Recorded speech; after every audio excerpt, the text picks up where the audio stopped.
I wish I knew sign language. Oh, All right. hello. Okay, we're good. Sorry Now you about can that. hear us. Now you can hear. Ladies and gentlemen, welcome into our games for tonight where we have TD Syndicate taking on Subatomic Gaming Tau in our final regular season week here in BOL IBS. We are getting right into things. I am Bickle. I am back. Sorry for being gone for a little bit, and I am once again joined by Gopherino. How you doing tonight, man? We're jumping straight into draft. Yeah, we're just kind of right in it, But at least we were warned this time. Too many times, the teams will just kind of start pro draft, or sorry, start draft lol, since that's what we use now. And then production looks over and is like, oh, there are already two bands in. All right, let's just go. But finishing up the bands here in just a second. Lots of target bands on both side. Not a real surprise. Mid lane pool gonna be pinched a little.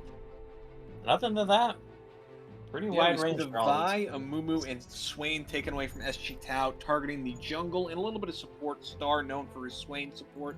Whereas you see Tau taking away the Tarek, Vagar, and most importantly, that Zeri. Vampiric Narwhal actually picking up the first pentakill of IBS here at BOL with the Zeri. I believe it was 2 weeks ago.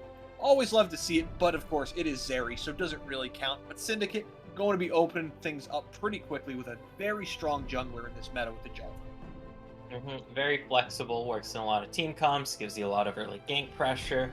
Um, you can go bruiser, you can go tank. Um, you don't really see lethality builds, but we definitely could here. IBS, bit of a bloody league. Jarvan versus Wukong, though, not a real surprise to anyone that has been watching competitive here, Bickle, because both of them pretty strong junglers right now and just going to be locked on in.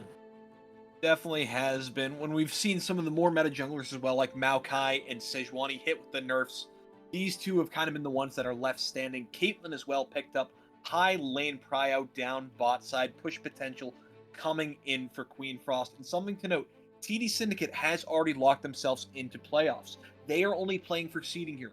But for Subatomic Gaming Tau, their playoff hopes are not dead yet, but it is not in their hands. The most important thing, they need to win tonight, be it 2-0 or 2-1. They lose, they're eliminated. They win, they win, they are alive depending on how the rest of the games across the league play out. But TD Syndicate responding to that Caitlyn with a Varus Lux bot duo and an instant response from Tau with that Rumble, which is likely going to pop. Very interesting that it is the Varus Lux here. It is kind of just stealing away one of the main support partners for Caitlyn in this meta. It's no longer Caitlyn Morgana. I mean, you still technically see that, but that's usually when the Lux is banned, or I guess taken away in this case. So I wonder if we see the Morgana taken away by Syndicate here in the second round of bans. Morgana does also function pretty well in to the Lux of Varus, if that is going to be Lux bot lane, of course, is a flex pick to that mid lane. It would be interesting to see Lux versus Rumble in the mid lane, Coming since that out, is a potential. Victor taken away of that lane targeted towards Lemon Sap, and the ban of the Maokai coming in, of course, a flexible pick between the top and support pool, which is what we still need to see out of Tau right now. Yeah, just waiting on that. Unless we see some flexes here. As mentioned, it can be Rumble mid. If you do so, please. Don't know how well the matchup works into Lex mid, if that is Lex mid. Either way, though, time is ticking on down. What are you going to do? Just pinch the mid lane pool some more here, calling that out as a support Lex. What are you going to lock in an R4? I'm suspecting the support, so you keep this Rumble in the dark and Wukong in the dark, technically, here, Bickle.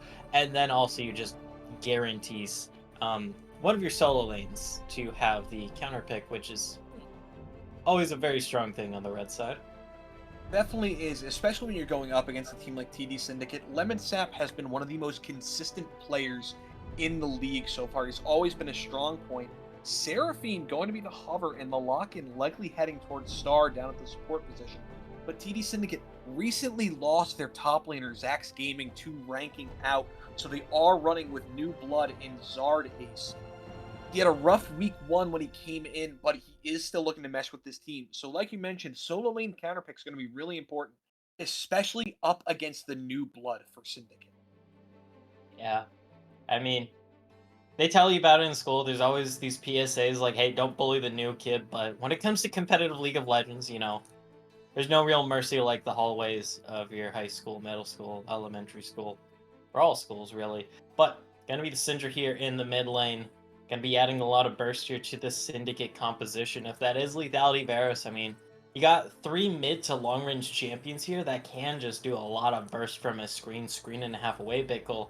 And SG Tau gonna be having to walk on a little bit of a razor's edge here if they are gonna be having to dodge all that damage. Speaking of dodging the damage, how about dodging the engage? The Forge God himself coming in. Ornn bringing that horn to the party provides so much threat. Wherever you are, you can get engaged upon basically by the call of the Forge God. Gives you that really nice long range utility. Also going to give you some extra scaling here because your team comp not exactly the hardest scaling. Um, Mordekaiser, we have seen this before into the Ornn. Sometimes you just go with the precedence of like, oh, hey, you're team fighting. I'm just gonna ult you as soon as you press that ulti, because the Call of the Forge God does not follow you into the Death Realm. That also applies for 1v1s in the top lane. Do have to be careful early on those Mordekaiser, until you really get that Leeching Lure or like a little bit of beef under your belt. The Ornn definitely has a lot more burst than you do. Yep, the brittle procs provide so much damage up front that can be very deceptive if you don't necessarily know what you're doing. And looking at what TD Syndicate brings to the table, they have so much burst out of this Lux and Syndra, and possibly Poke Varus as well. We've seen Vampiric Narwhal pilot both the AD on hit alongside the lethality. I think this is a situation that kind of fits more the on hit style, as you already have a lot of burst to you, but I could see him going evil. Yeah. It's not like you have the strongest of front lines to get through. Theoretically speaking, if you're not getting ulted by the Mordekaiser, you're not really having to worry about DPS that Mordekaiser for a solid chunk of the team fight. It's mostly just going to be this Wukong, but like you mentioned, the on-hit bears does also make sense here, so you just have that constant cutting power. On the opposite side, though, I mean, Tao, they got a lot of range themselves. You got the Caitlyn Seraphine bot lane, pretty damn long range there. Combine that with an equalizer, just hitting people from a screen away. It's pretty powerful. Pretty powerful. Yeah, you mentioned the equalizer, and I think that's going to be so big for the side of Tau in these team fights. The placement of it, when paired with something like the Cyclone in the Encore, is going to be pivotal if they're going to be able to win these fights. Really good too, because Syndicate's composition. I mean, the backline does not really have the best escape. So if you drop a equalizer behind them, it's probably forcing out a flash or forcing a really hard decision of, do I try and kite away still from the Wukong Mordekaiser plus Rumble trying to jump on me? But then I have to walk over the equalizer. Or do I stand my ground and fight and let these people get right on top of me? It's a bit of a catch-22, Beckel, and not always the easiest one to take if your flash is down. Not at all. Really dangerous if you're going to be caught in that position. So much potential to kind of manage these chokes, especially around something like dragons. But then you look at what Syndicate has, so much burst and pick out of the J4, out of the Ornn, the lockdown potential, alongside just the upfront burst from Syndra with the Scatter the Weak into that Unleash power, can pop basically anybody on the side of Tau. Maybe not Mordekaiser if he's building that more tanky style as opposed to the AP Bruiser we're used to seeing with the Riftmaker. Yeah, it definitely does depend here. I mean, both have their merits, and maybe if it is going to be full burst composition coming out here from Syndicate, maybe you can just go for the Jack Show build that I have seen some people go. You just kind of look to sit in the middle of everyone. You have pretty decent base damages. You still itemize a little bit of damage. I think you get the Demonic Embrace. That's the main item. That or Rylai's. But for the most part, you are just building pure tank. We'll see. Definitely are, and now we see where everything's likely going. What lane are you going to be looking at for some early action? Where do you think we're going to see the junglers focus? That's a hard one here because I guess it depends on both junglers here. Like, you look at Varianda here as this Jarvan. Who do you want to get ahead? You could argue the bot lane primarily here, but you could also argue the mid lane. So Lemon Sap's just able to burst anyone as this Syndra. Top lane is also an argument as well. Putting it behind this Mordekaiser is going to be extremely handy when it comes to these team fights. And on the flip side, I mean, if you're SG Tau, what do you want to do? Probably want to put pressure here on this bot lane. But mid lane is just also such a juicy gank here. Yeah, mid lane, both these burst players want to get ahead. Obviously, Equalizer so important for Puffin. Lemon Sap able to get those Splinters of Wrath stacked up to get his upgraded abilities. Going to be seeing some damage coming in there. Whereas when you're picking something like the Caitlyn for the side of Tau, you're going to be want to be pushing, going to be wanting to try and take these towers. So you're really going to need to be careful of any time Jarvan's in here. Yeah, it is a knife's edge here in this bot lane here as Caitlyn Seraphine, because yes, you do have a lot of range. You should have the push advantage, and you can probably poke this bot lane pretty hard, but especially post 6, but even pre then, if a Jarvan shows up in bot lane, you're probably having to blow the flash to dodge out of that flag and drag. And then that just leaves you so vulnerable because you're both pretty damn squishy. Combine that with the Chains of Corruption, combine that with a Final Spark, one of you just might be going down. Definitely might be. Now we're about to head into our spectator delay, but before we do that, I gotta ask you, who are you favoring? You've seen the comps, you know the teams. Who's taking game one? I personally am leaning a bit towards the side of TD Syndicate. I'm leaning towards Syndicate as well because you have the Ornn factor for the extra scaling in the top lane, but then you have the potential here to win this bot lane pretty hard.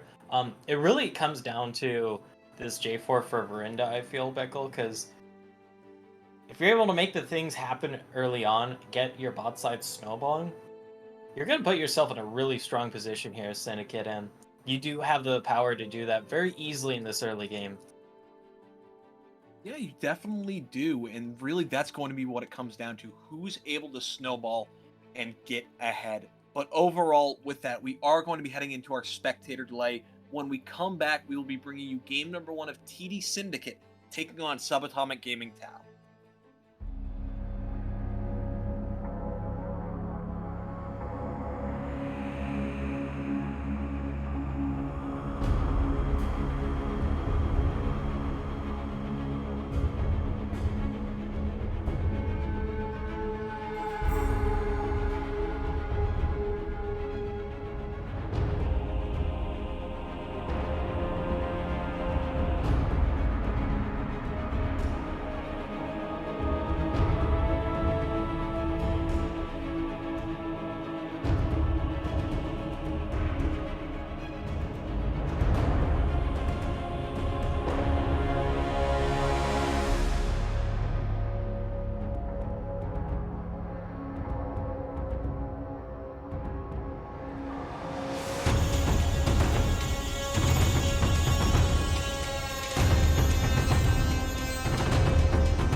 Ladies and gentlemen, welcome into our first game here. TD Syndicate on the blue, taking on Subatomic Gaming Tau on the red. Playoff seeding and playoff hopes on the line, depending on which team you're looking at.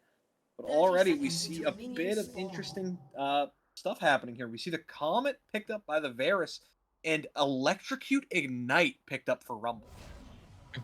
So Electrocute isn't too unheard of for Rumble, I believe, nowadays, especially in the mid lane. I think I've also heard of First Strike Rumble. That's probably much more of a top lane thing where, in the mid lane you're against someone ranged and they're just always stopping you from proccing it.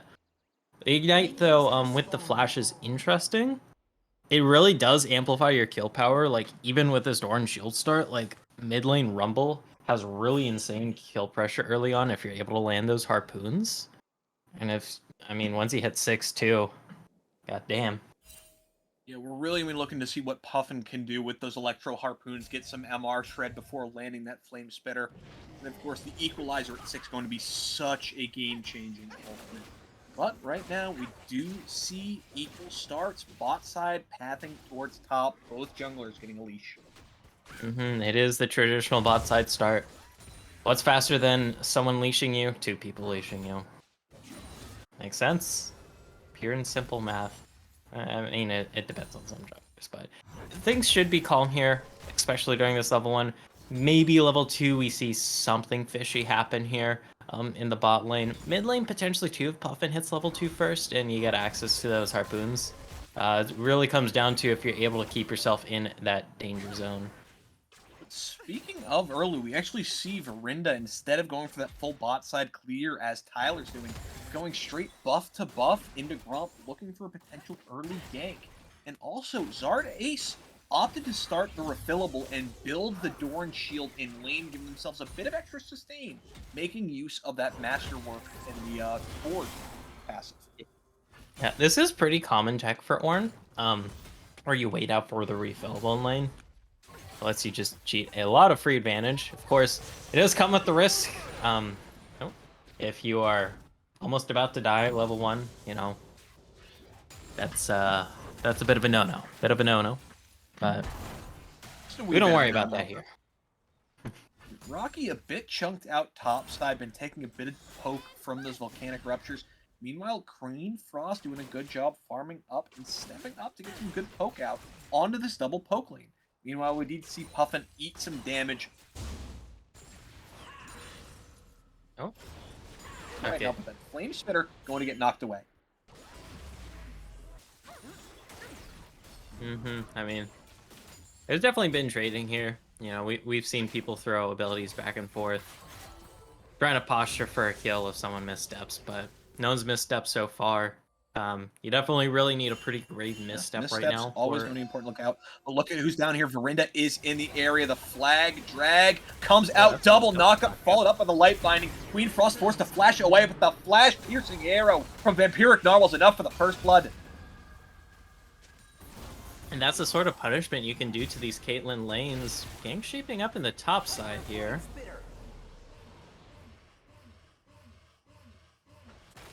All things considered, good first blood down there for Narwhal, picking up some kills, picking himself up a kill. Slight CS advantage, good usage by Verinda. Yep. That also means Queen Frost and Star. Bottom buff straight to top side. Yep. You're gonna have to play so scared in this bot lane now here for SG Tau. You literally used all your summoners there.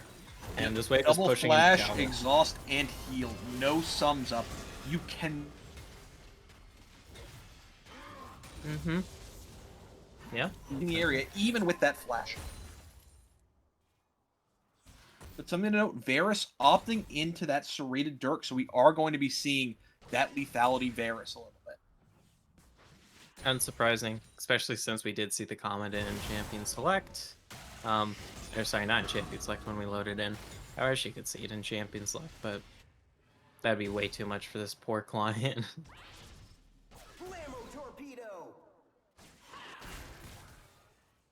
Getting into it though, It was big challenge. Got past. Yep. Just past 5 minutes. Just been that one kill so far. And we are just gonna take a bit of a chill pill. Junglers on opposite sides of the map here. Could be seeing. Okay, yeah, we are starting to see the ultimates come out here for the solo laners. How much EXP are you at here, Buffin? I wish I could tell. They did just hit 6 though. Unheat, drop equalizer, flash, ignite. I think is a kill. Just equalize, ignite, equalizer. I mean, this is still good lane pressure, don't get me wrong. And, you know, you don't want to risk flashing under turn and just eating that stun. But it is also equalizer, which is extremely long range. We got a bit of a scuffle shaping up in the mid lane, potentially? No. Alright, so also for anyone wondering, it is just going to be me gophering in here for a bit while we sort out some technical lag issues on our end. Everything's hunky-dory. Do not worry. Except about other things. I don't know. Anything Twitch chat wants to talk about? Well, we got a bit of a lull. I'm sure you guys don't really want to hear me just talk about random stuff happening on screen. You know. Gonna be a bit of a delay though, until I get some answers. See if we get a gank here on the bot side. Summoners are still down, but way too far back is Clean Frost and Star. Just waiting on this whole dealio. Bot lane pressure though does mean Veranda is starting up this dragon solo. It is the Cloud Dragon. Good route.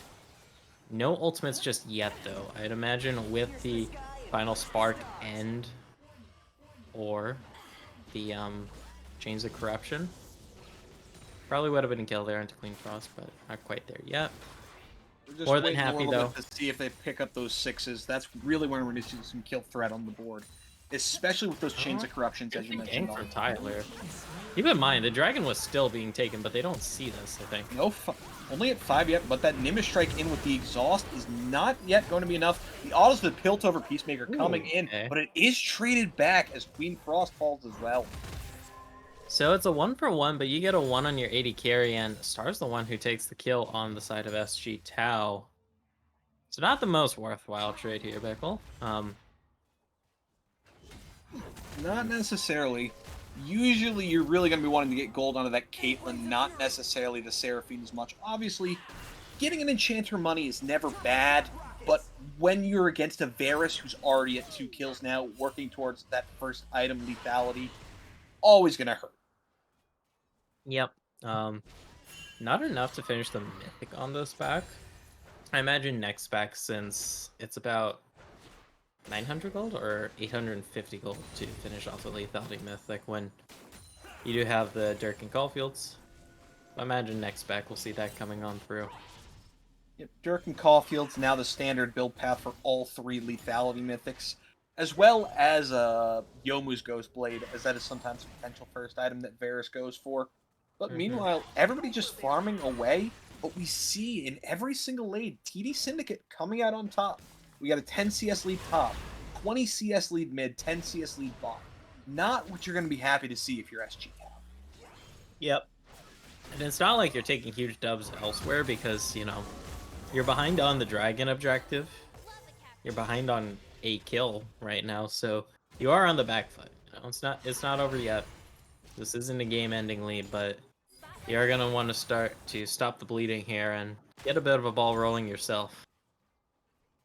You're really going to want to try and find a way back in, well, not necessarily back into this game, it's not out of reach yet, but obviously seeing that lead come is not good. But meanwhile, topside, Tyler pops the Cyclone, Zard trying to walk away, forced to flash away. There's his knockup number 2. There is a flash in with the Obliterate, and it's not going to be enough. Verinda is here, counter gank, all the Forge God gets the knockup onto Tyler, who's trying to walk away. The Death Realm keeps him away, but Zard picks up the kill with the Volcanic Rupture. Great counter gank by Verinda to turn that around. It also kind of looked like funny BM on our end, like just letting the minions finish Tyler on off. Like, okay, yeah, we knew Verinda was in the Death Realm, and obviously Zard not wanting to walk up, but it did also kind of look pretty funny there. But I mean, Rocky and Tyler, they're just going a little too far there, committing a little too much. They should have been happy enough after Zard had Flash there to just go, all right. Oh, here's the combo in the bot lane. There's Flash in with the Encore. Helium Bamboo is going to walk away, ace in the hole, not going to pick up a kill in the end, thanks to that prismatic barrier. But we did see that lockdown, as you mentioned, coming out of that. But meanwhile, mid lane, Puffin sidesteps the Flag Dragon. He's melting Verinda. Pops the Ignite, picks up the solo kill mid. We're seeing how much damage Rumble can spit out of that Flame Spitter. Yeah, I mean, people underestimate it because this is just Sork Boots here on Puffin. But, you know, you're standing in the barbecue range. You got your base magic resist debuff by a good amount, and then you just get an Ignite on top of it. Lemon Sap is hovering around in this area if they do want to contest the Rift Herald. I wouldn't recommend it, and it looks like that's the case. More than happy to just clear out the ward, walk back mid lane here. Not give up anything else on this play. Puffin have been doing a pretty good job there, playing around that overheat range, keeping himself in danger to get the extra damage off of this Flame Spitter, but not overheating. He played around those cooldowns really well. Yeah, like, as someone who's played Rumble a handful of times in ARAM, like, it's so easy to lose track. Because you're like, oh yeah, I can click my abilities again, and then next thing you know, you can't click your abilities for another 6 seconds, and you're like, yeah. So, it is an art. It is an art, and props to Puffin for being an art master of sorts. We do see the first Mythic picked up, the Eclipse down bot side for Vampiric Narwhal. Going to make those piercing arrows hurt quite a lot. Verinda now in the area as well, as this dragon is coming up in 30 seconds. Here's the Earth Dragon. Both these teams would not mind it. Especially when one of them happens to have an Ornn who already gets just so much extra resistances because of the passive. Ornn just going to love all the resistances he can possibly pull out. We do see Zard rushing into what is likely going to be that Force of Nature against the Mordekaiser. Zard taking a bit of damage, but he's perfectly okay to just charge away. Oh, look at these arrows. Already starting to hurt a little bit, and that's only with one item on the board. Once that Manamune is completed and stacked up alongside some more lethality, these piercing arrows are going to pop. Yeah, because I mean, that's an already finished Eclipse here, and I'm looking at the bot lane armor counts. It's 42 for Star and 56 here for Queen Frost.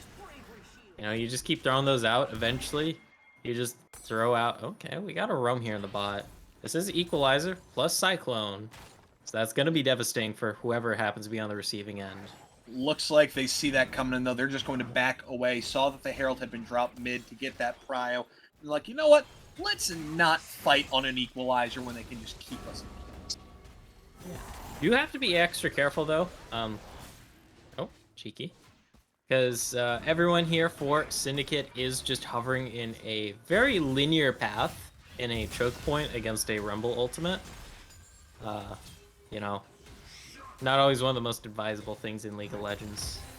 Not really. Right now, we see the side of Syndicate is split 3 below, 1 above, trying to push the side of Tau off the Dragon, which it looks like they have done with the fact that this wave is crashing into the mid lane. That forces Puffin to go over there and respond. But that does mean the side of Tau did drop some vision in the river, so they have an idea of what's going on. Yep, nice river control here in terms of the vision for Tau. Like to keep things under wrap there, make sure Verinda not able to do anything too fishy when it comes to the spot side. Other than that, though, gonna be a little bit of calm here unless we see a couple more big arrows land in the bot lane from Vampiric Narwhal. Like that! Yeah. Thing is, though, you got the cavalry coming. You got Puffin on the dragon clearing out the vision, I believe. Oh no, just sitting there. They're starting it. Despite being on vision, and Narwhal and Helium Bamboo are collapsing around, Queen Frost is not there. They're turning right onto him. Instantly blown to smithereens by the Scat of the Week into the Unleashed Power. 3 men already down at that disadvantage now with Queen Frost not being there. 4v3 at this dragon. Dragon didn't reset, so you basically leashed it for them too. You give over a kill, and you give UI over a dragon. For leash. Yep. Queen Frost just got caught in the wrong spot there. caught on vision. Verinda flags, drags in, and Lemon Sap is there to burst him down. Alright, it's gonna be the Infernal Rift today. Alright, but, you know. Oh boy, a Varus with Infernal Soul sounds great for the side of Tau. Yeah, a snowballing Varus. Yeah, because it's not like there's gonna be a pure tank on the enemy team that's just absorbing your arrows like nothing else. Yes, Rocky and Tyler, you know, they're not gonna mind taking like you, but they're still gonna drop them eventually. Like, they'll take them because nobody else on their team can, but they're not gonna be happy about it. Yeah. Yeah, it's not exactly gonna bounce off of them. Tyler, you gotta be careful here, buddy. He's looking for the Scuttle Crab. Does go over to Verinda in the end. The Demacian Standards drop, but Puffin is in the area. The Flames are available. There's the Cataclysm. Tries to flash out, but still stuck in the area. The Cyclone, though, will be enough to pick up a kill on the Verinda, as that is one kill going over for nothing. Or technically one kill for the Scuttle Crab. Yeah. You also got flash out of Tyler, so that's something, but good collapse here by SG Tau. They're able to get another kill for their squad under their belt. Tyler going to be picking that one up by the looks of it. And all's well that ends well here for SG Tau, it would seem, at least in that small little skerfuffle. We do see more Mythics coming online. We got Riftmaker. We got Divine Sunderer picked up for the Rocky and Tyler. Meanwhile, over on the side of Syndicate, there's the Gore Drinker with that Ludens and the Eclipse. We do see a rush onto that Force of Nature for Zardax, just wanting to itemize against Rocky as much as possible, because he knows Rocky and Puffin are your damage dealers here. The MR is so important. Yeah, the MR is pretty clutch here in this top lane 1v1, and considering there's also a Rumble mid lane, another champion that Force of Nature works pretty well against. You're not going to argue against having it. Not at all. Towers, none of them technically taken yet. Both bot lane towers for each team really low, kind of able to step up and clear away, and then you'll be able to take that first tower and get that little bit of extra gold. So expect both junglers to possibly look in this area, but instead it's Verinda focusing on Herald number 2. They were not able to pick up the first one, went over to Tyler, but with Tyler showing down bot to help his bot lane, that is going to be a free Herald going over to the side of TD Syndicate, as arrows continue to rain down bot side. Yeah, I'm wondering why Vampiric Narwhal just doesn't pull the ulti trigger here, you know? At the very least, you'll probably get the flash out of Frost with it. But this works too. Just keeping them under turret here. Keeping up the pressure. Often does overheat there, gets a bit of extra damage, but Lemon Sap, you're able to use that Scatter the Weak to knock away. Rocky trying his best just to farm up and get a bit of damage done, because Vampiric Narwhal going to step up, likely take out that first turret bot side, which does happen. Rocky, though, trading back and using that Obliterate and getting some extra damage off of the Mordekaiser pass, and really using that Darkness Rises to chunk out Zard a little bit. But of course, Zard, with this completed Force of Nature and the Bomby Cinder, is perfectly fine to just sit here, farm some waves, and be like, are you hitting me? I can't tell. Yeah. Thankfully, though, with the Riftmaker now as Rocky, like, that really helps you go to toe in these extended trades, because it's like, okay, maybe I don't full-on kill you. Maybe now I have true damage to chunk you a little bit. Yeah, and it's like, I have Spell Vamp, or sorry, Omnivamp. Heal off the back end. Look at that. Good guy Verinda giving the blue buff over to his support on Lux. You love to see it as a support player. Huh. Yeah. It's going to be giving that one on over. Star, you got to be careful here. Pretty easy for a Scatter the Weak to hit you. And these arrows continuing to come out. We do see the Manamune picked up, working towards that Manamura with the stacking tier. And those arrows are just really starting to hurt. As you mentioned, no designated tank. Just makes it so that nobody on the side of SG Tau can really absorb it. Mm-hmm. Yeah, that is one weakness of their comp. I mean, Tyler and Rocky can itemize kind of tanky here, especially Rocky. But, you know, right now, you don't really have that luxury. You still need to get a damage mythic here if you're Wukong. You can't just rush full tank. You do Should see be the turret? Herald drop mid here, using that to take mid tower, at least chunk it out while they rotate down to Dragon, which would, of course, put them onto Soul Point at 20 minutes into the game.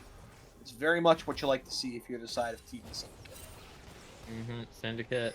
It's not a blowout lead, but it definitely feels... Okay, teleport.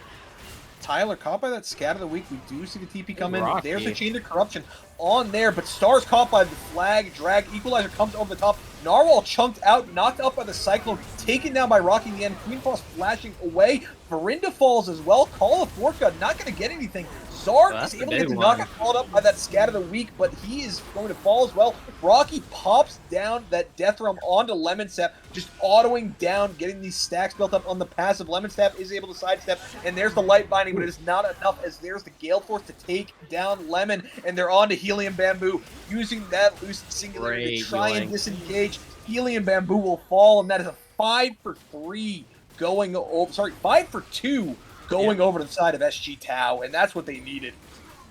I mean, SG Tau, they're quicker to the play here, Beckel. They recognize it, they pull the trigger, you get the big flank by Rocky, who just comes on in. Helium can't really do squat, throws out the root, then recognizes, like, yeah, I know I'm not damaging you, and you can just ult me.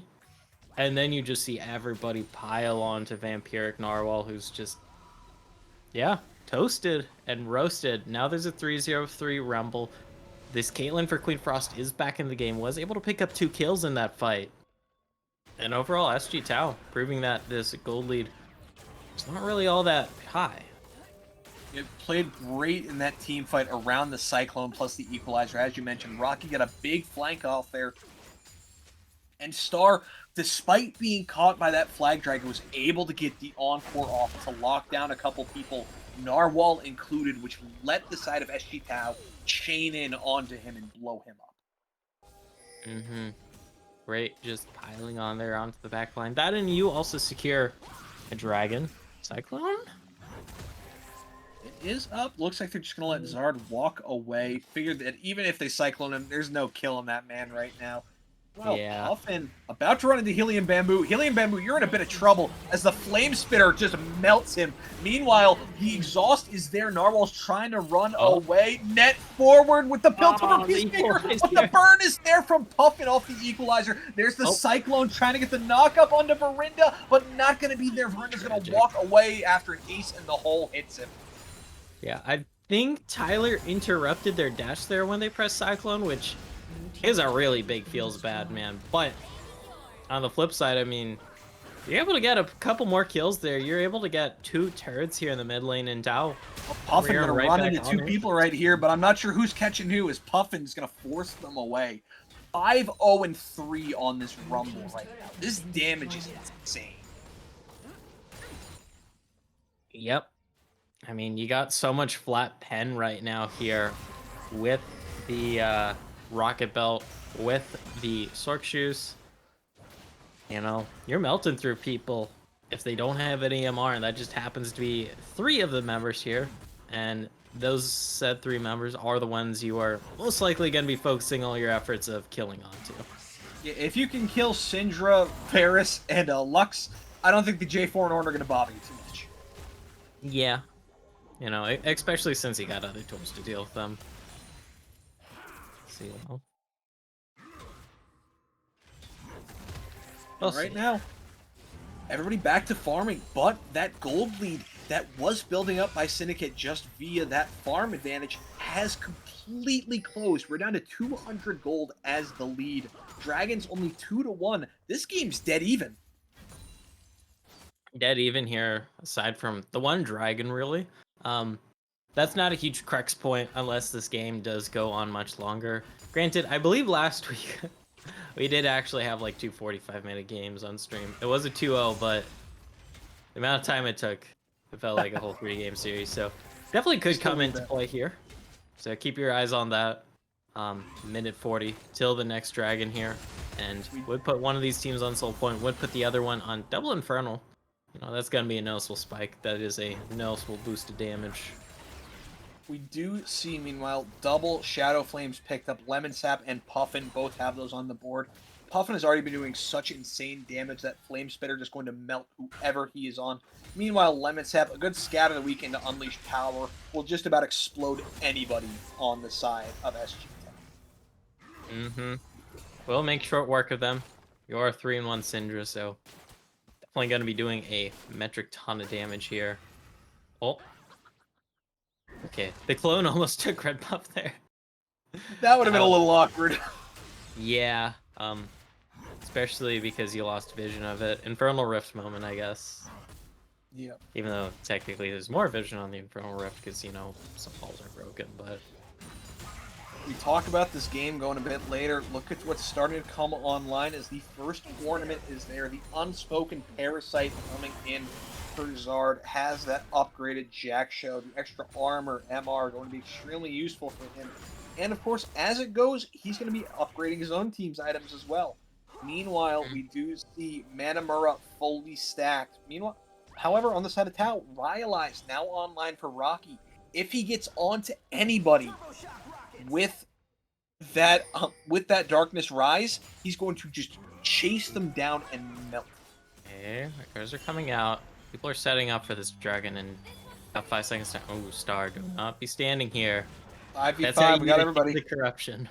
Syzygy is online now for Vampiric Narwhal. Extra ornament is going to be important.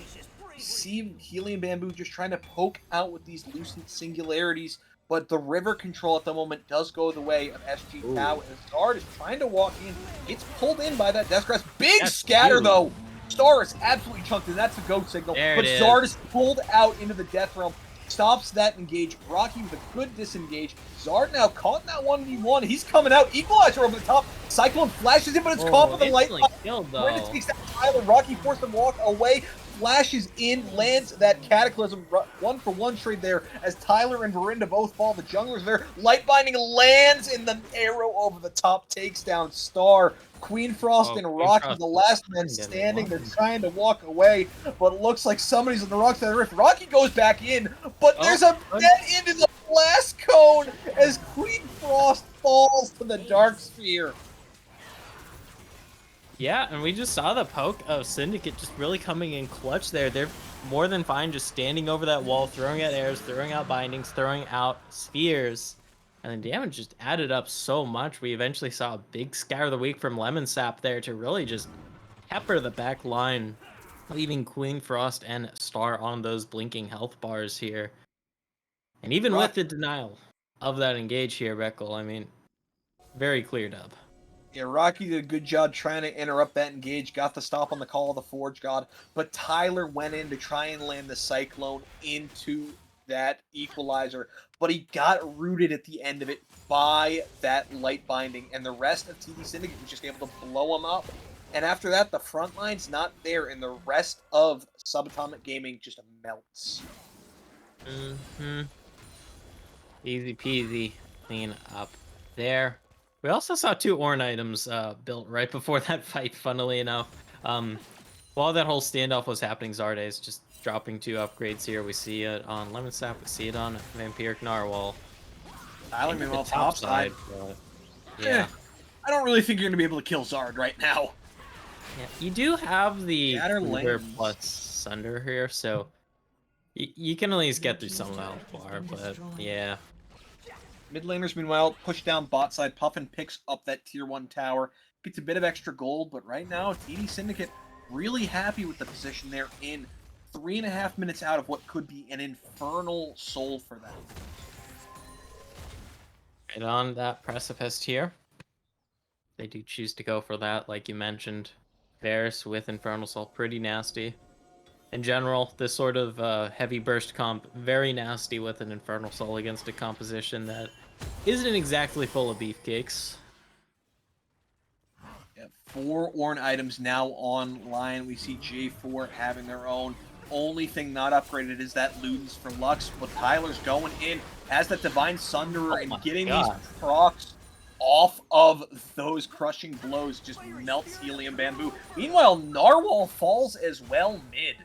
That's 2 kills picked up. Is this a Baron now angle for the side of SG Tau? It looks like it's going to be. They're going straight onto this. Yeah, because Lemon Sap is still having to come up from bot here. Queen hasn't actually started auto-attacking the Baron, though, which is a big deal. There we go.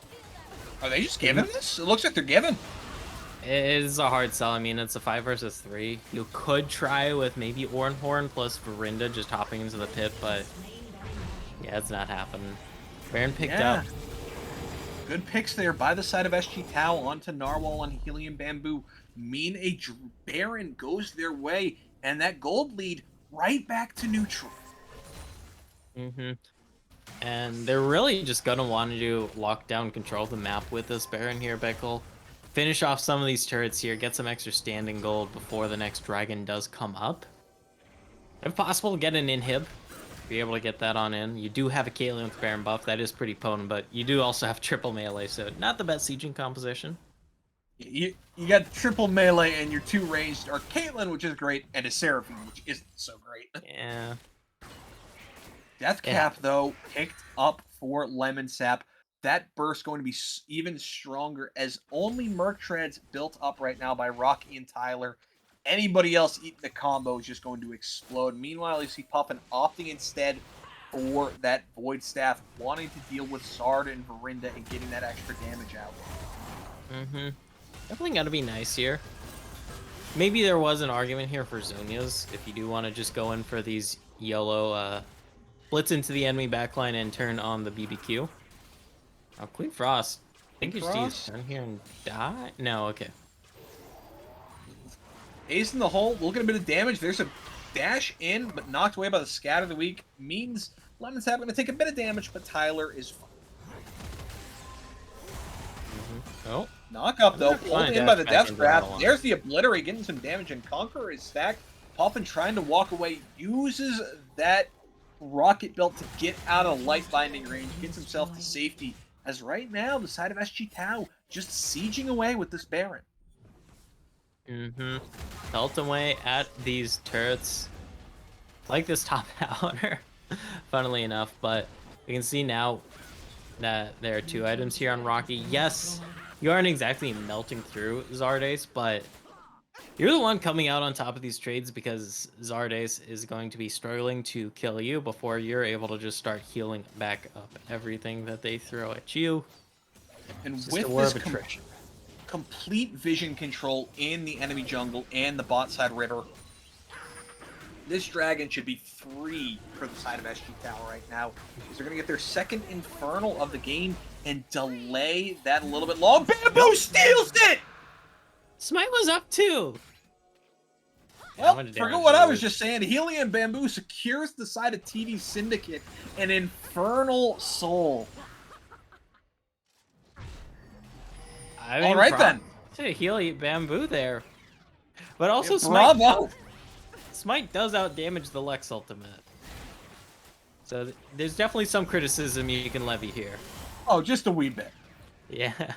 Yeah. But hey, for the side of TD Syndicate, they're down in gold, but with that Dragon Soul, they have to be happy with the position they're in, as their poke is going to be so potent for them right now. So much more brutal will be this poke indeed.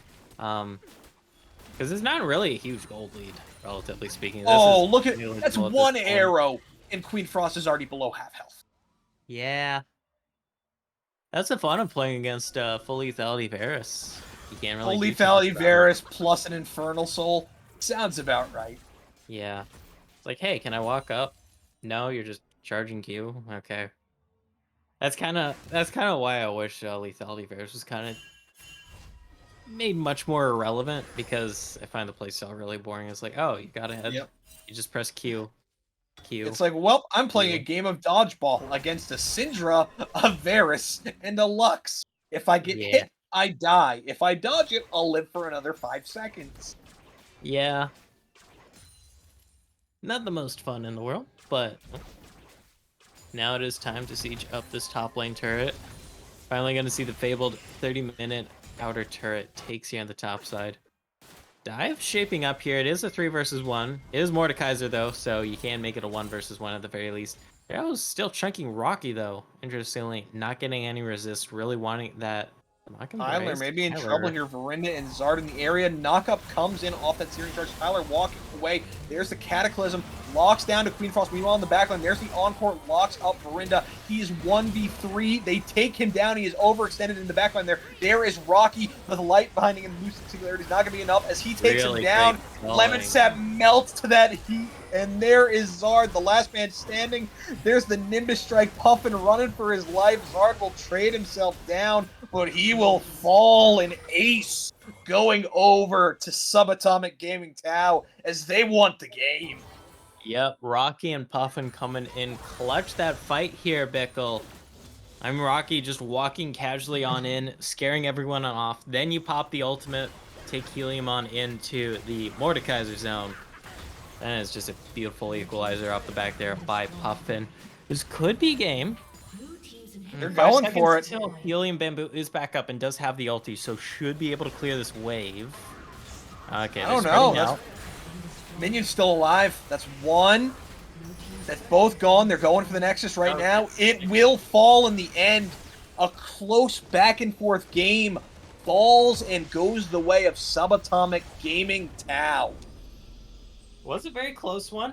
Definitely felt like they were kind of on the back foot there, even if the gold was pretty close.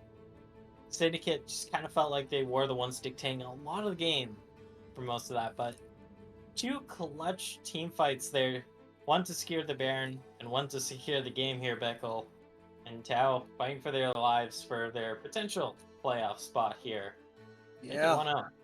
And Verinda and Zard there, they got the knockup initially onto Tyler, but Verinda goes too deep down onto Queen Frost. He ends up in a 1v3, while as you mentioned, Rocky and Tyler are just in the backline shredding everybody. And that means that Verinda falls and Rocky in that Death Realm is able to take down Bamboo, which means this numbers fight goes completely the way of Subatomic Gaming. Yeah, I mean, props to Subatomic Gaming. It kind of looks like they fell for a bit of a bamboozle, they're not going to lie, because if all those members walking in to an Infernal Soul just pure on engage and your backline gets jumped, but thankfully your backline does not get poked by the ones that do the bulk of the damage here. Yeah, it was looking like the side of Syndicate had things going their way. Helium Bamboo with a beautiful steal to secure themselves that Infernal Soul, but it just wasn't enough in the end. As we're getting ready and heading into game number 2, I gotta ask you, what's coming off the board? What did you see in game 1 that you don't think the enemy's gonna want to see again?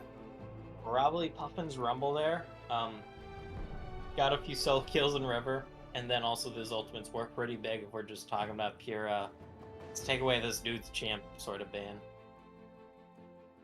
Yeah, definitely. But with that, Subatomic Gaming Tau keeps their playoff hopes alive.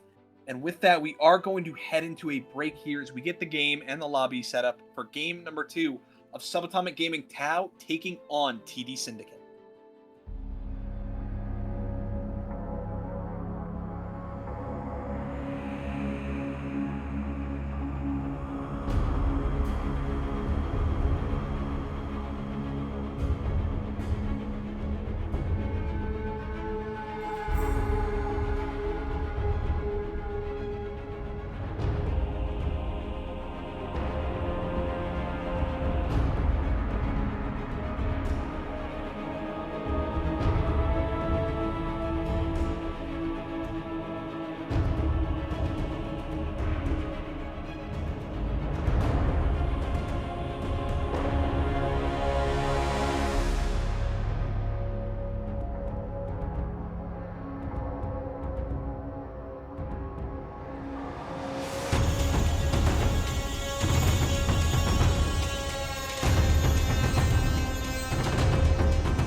Ladies and gentlemen, welcome into game number 2 here. SG Tau taking on TD Syndicate. Subatomic Gaming taking a great game 1 victory, keeping their playoff hopes alive off of a phenomenal Rumble performance out of Puffin. You gotta think, side swap, bans have to be swapping, as TD Syndicate cannot be happy with how that game ended. Yeah. Well, obviously they're probably not too happy because they lost it, but probably also not extra happy because they did have a little bit of a decent lead early on, especially in bot side, but not able to translate that into just ending the game. So we'll see what the shakeup is here this time around, especially since the teams have swapped sides on the Rift. Definitely have. And just an update for everybody across the league. We know that all of Zon, the 5 teams going to playoffs, are already decided. While here in Piltover, we have 2 spots left fighting between 3 teams. Subatomic Gaming Tau, Tectonic, and Tenebris Esports Aeon. For Tectonic and for Tenebris Esports, you win your series, you are in playoffs. Right now, Tectonic is up 1-0 on CB Forsaken, but Tenebris Esports Aeon is down 1-0 against ATS Renegades. If Tau can close out this series, they need one of those 2 teams to drop the series to be able to clinch themselves into playoffs. So the pressure is now on for Tenebris Esports, as Tau has put on that pressure. Do still need to close out the series though. So we got to take one more dub, whether it's this game, whether it is next game. It has been a tricky feat this entire season against TD Syndicate. Jarvan, though, going to be once again the B1 lock-in here. Different sides, though. Well, different team. Yep, Tyler taking himself to Jarvan this time. And as for bans, we see identical bans out of Tau with the Tarek, Zeri, and Vagar, whereas the Vi was left open by the side of TD Syndicate, instead opting to ban that Rumble that you mentioned was so problematic out of Puffin. TD Syndicate, though, going to open up here with 2 picks of their own. So the first one is going to be that Varus once again. Vampiric Narwhal found some great success in saying, you know what? The reason we lost this game wasn't out of bot lane. We found success with the Varus. We're just going to run it again. Why do you want to lock in here, though? You don't necessarily have to lock in the support. Varus does work with a lot of different supports. Can work with those engage supports, can work with those poke supports. Can work with enchanter supports, but that's mostly the on-hit one. Time is ticking down, though, says Syndicate. Definitely weighing their options. Janna. So this is a very strong counter to Jarvan because you just quick charge your Q NATO, and that does stop the flag and drag. You do have to be precise with the timing, though. It's all about using that Howling Gale to disengage out of Jarvan or any other engage that's coming in. I'd expect to see the 80 carry support now coming in for Tau. They know they're playing against this Varus Janna, and it's going to be the Misfortune lock-in. The question is, do we see more engage with this, or do they instead opt for something more Enchanter-focused? Yeah, traditionally you'll see engage supports with a Misfortune. Can pair well with Enchanters, of course, though, but you already have the Jarvan to lock people in a zone for the bullet time. That's pretty great. Do have to worry about, of course, once again, the Janna tornadoes, because that clips you while you're channeling that bullet time. That's a bit of feels back. Gonna be paired with the Rakan, though, so that is gonna give you some engage, some pretty nice lockdown here in this bot lane if you're able to get those grand entrance, most quickest combos, while the bullet times raining on in will make for a hard time if either of these Syndicate bot laners do get caught up in that. Feels like the side of Tau is saying, all right, Bamboo, you can take the Janna, and you can disengage the Jarvan or the Rakan, but the other one's going to be able to get in on top. Yeah. As the Karthus is locked in. Now, of course, this is flexible. Could be heading to either Lemon Sap or Verinda. Yeah. Traditionally, at least in the past few years of Pro, we've mostly seen it in jungle. That's technically a mid laner. It does work well against the Rakan plus J4, though, because both of them are dashing in. Then they are on your whole defiled ground, your whole defile. They're eating up the Skittles, and then you die and pop the Requiem. That's just going to be a lot of damage, and really just hardcore punishes the Tau composition that does want to hard dive onto your back line.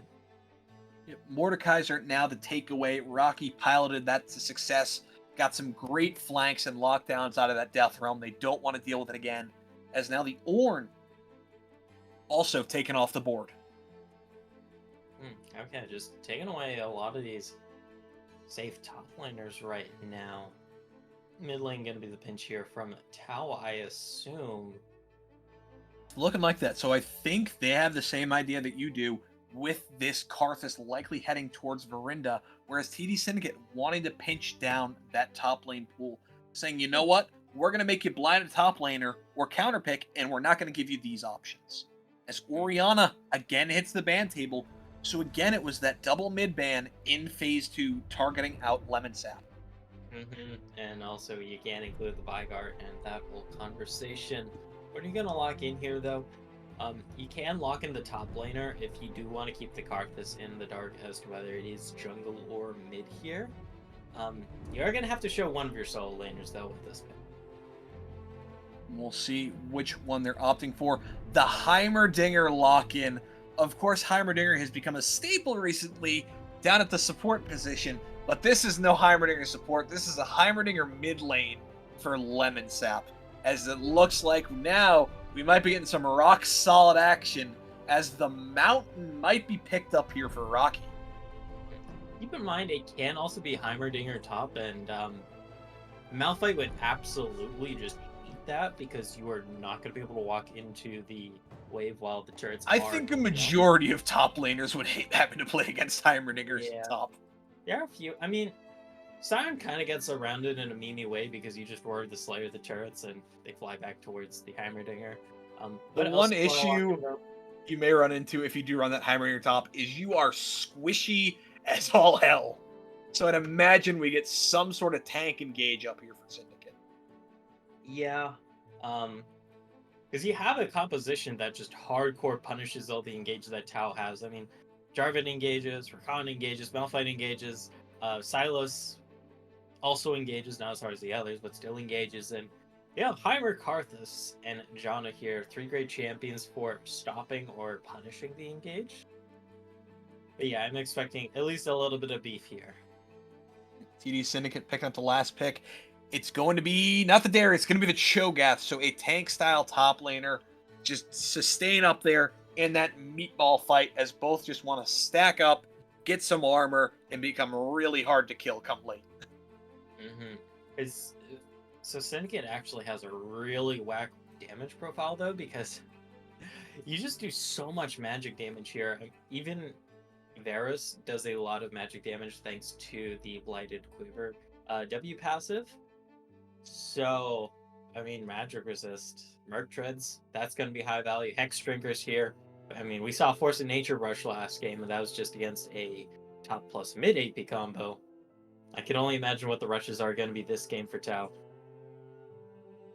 Yeah, it'll be really interesting to see what comes out for the side of both squads. As you mentioned, so much AP. The only reliable AD damage you're going to have is out of that Varus. And it's going to be tricky too, because the Varus does also have a lot of engage coming their way. Thankfully for Vampiric Narwhal, you still have a pretty hardcore dive punishing team. Even Cho'Gath fits into that with the silencing roar, because you just silence whoever's trying to engage, and especially if it's Sylas, especially if it's Rakan, then they're just kind of left done and dusted. Yeah, but I'm not sure. It sounds like an AD carry's nightmare when you have a Malphite Rakan J4 running at you face first with a bullet time over the top, and the possibility for a stolen Requiem to come down over it. Yeah. Also, fun fact, when you steal the feast here, you can gain permanent health stack, so might see that stolen a few times to get a few extra bit of health here, where the Sylas on popping in the mid lane. But I do feel like for Syndicate's team comp, definitely going to be on a bit of a timer here. Yes, you do have pretty fantastic scaling just thanks to the Karthus alone, but the fact that you're just so magic damage slanted here against a team that is, you know, very able to itemize MR against you is going to be a real Achilles heel, I feel. Yeah, Malphite, as this game goes on, is going to be really difficult to deal with if they're able to just stack magic resist. Yep. And, you know, It's gonna be fun to deal with. Of course, Malphite is known for stacking armor. You don't really get rewards for stacking that MR. So probably at least gonna see maybe like one more item for that. But yeah. I mean that's just kind of my entire thoughts on this game. I feel like the high magic damage focus here from Syndicate's composition might just bite them in the ass a little. Yeah, I'm right there with you. This could prove detrimental for the side of Syndicate. Of course, they're not playing for too much, just playoff seeding. They will be here again next week no matter what. But Subatomic Gaming Tau fighting for their lives potentially. You can understand them throwing everything at the side of a Syndicate that they can. Might as well throw it all against the wall here. And I mean, if your dive punishing works out really well here, you know, you should just be able to take teamfight dubs pretty easily on paper. Because, you know, if you can't really engage as this SG Tau composition, you're really just not able to do stuff.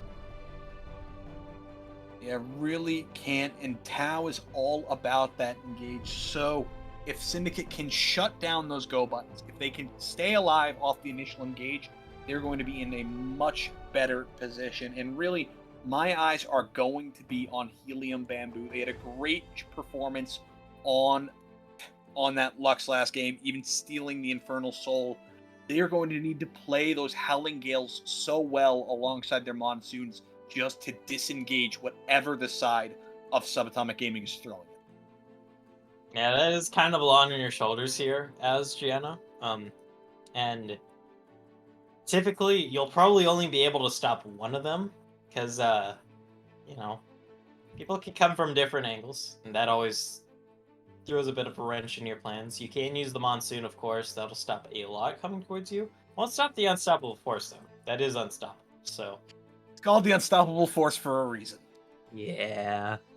Yeah, you can't exactly block that. Unless you have a special. Which definitely is possible, but... that's something I'm leaning towards here.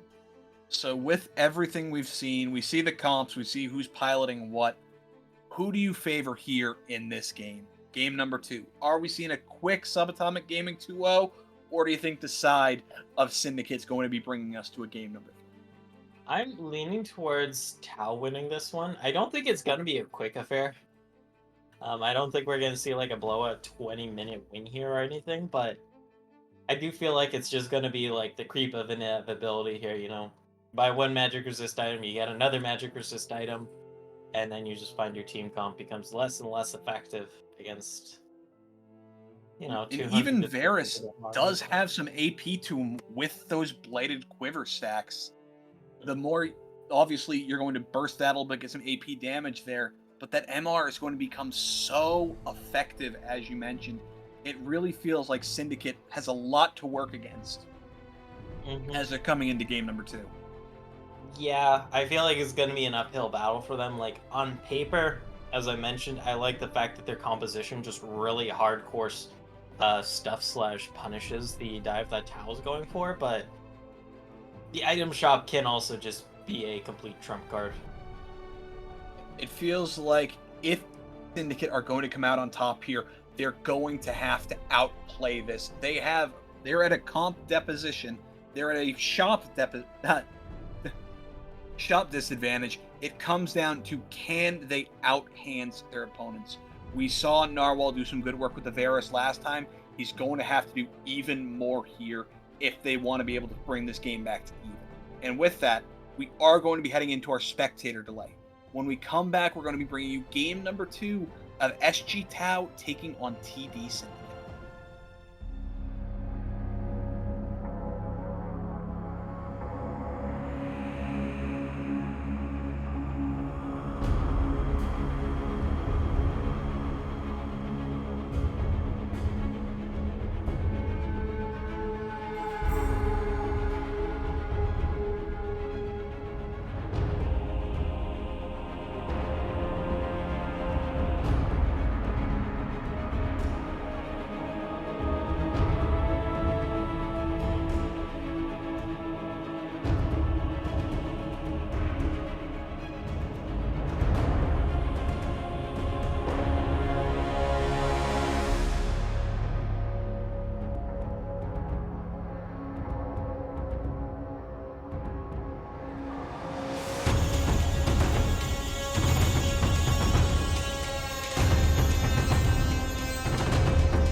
Everybody, welcome back to game number 2 here between Subatomic Gaming Tau and TD Syndicate. SG Tau took game 1 in quite back and forth manner.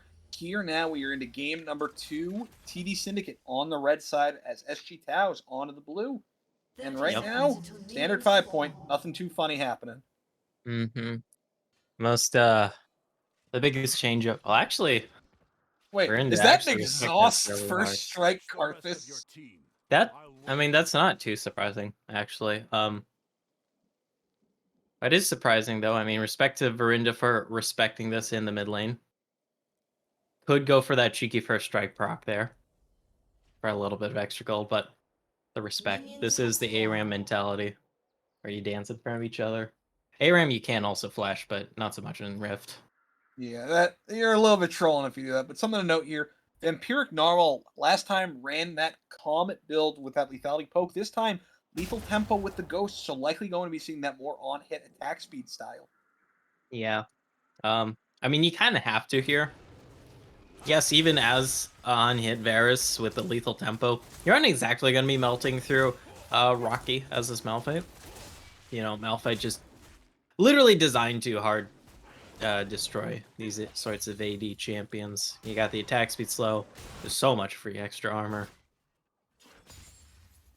And a big thing here is going to be seeing how fast Verinda can clear the jungle. Karthus, of course, known for his insane clear speed levels. Right now, we see a Howling Gale sidestep there by Queen Frost. Knock up there off the grand entrance, does catch Narwhal, but Sarge just going to walk away. Bit of damage traded back and forth as Puffin is getting bullied by these turrets mid lane. Yeah, I mean, that's just a melee champion into the Heimer, especially this early on. I'm surprised Puffin didn't go for the Doran shield start here just to help weather lane. I know the mana regen. Okay, look for the engage here. Good stuff. Actually, we're talking about runes. We're talking about Dorn Shield mid. I gotta call Puffin out for this. He went bone plating into a Heimer. Yeah. You're not gonna get value off that. You need second rune. Yeah. Double knock up there off the Howling Gale with the Glacial. You'll technically get value off of the bone plating. You know. Knock up there, sidestep, Starge dashing away with that Battle Dance. Assyrian Bamboo just sitting in a bush, charging up the Qs and throwing them out, seeing whatever they can get. That's the beauty of Janna. Because, well, okay, so charging up those Qs in the bush does leave you vulnerable if that's down to a grand entrance. Especially if you're half health like this. Tyler going to see Verinda here. Tyler just going to walk away as both mid and top prior are going the way of TD Syndicate. Rocky trading back with that Thunderclap on to Cho'Gath.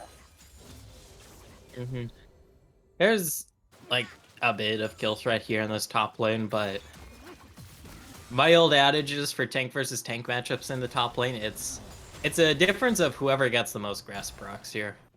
Exactly. It's just a stacking battle to see who can stack up the most.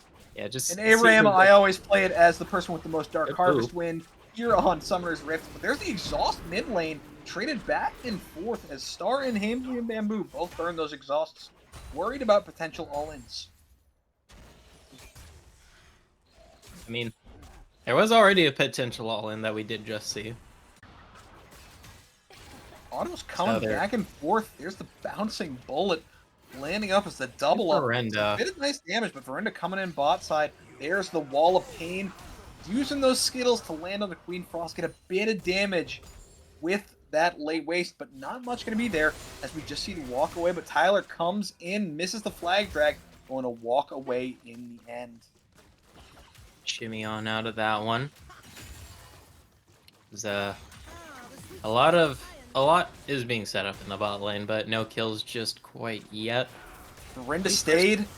Okay. Tyler is here as well. There's the knock-up off the grand entrance as Verinda just using these Skittles. Big flag drag. The exhaust comes out from Verinda as Tyler's trying to walk away. There is the late waste, but it's going to be auto coming out of Varus. Vampiric Narwhal again picking up first blood onto Queen Frost. That was an extended series in the bot lane, but Vampiric Narwhal will be a great benefactor of this first Blood Gold as your real soul damage for the physical side of the spectrum here. Get extra juice in the bank so you become a threat and warrant some armor to be built up. And we Always nice saw to have. Verinda make good usage of that exhaust. Tyler went in. The exhaust was able to keep both himself and Vampiric Narwhal alive to get that extra damage out and pick up the kill on the Queen Frost. And really, we're seeing the Karthus already do some work. These walls of pain have been really well placed. Really good work there. Was also a Razor's Edge there in that bot lane. Could have kind of gone anyone's way there, in all honesty, I feel, because those health bars were really damn low for both sides, if I'm being honest. They were blinking on both sides, left and right. And Vampiric Narwhal, with the recurve bow alongside that Vampiric Scepter, we're going to likely be seeing Blade of the Rune King coming out for the Varus.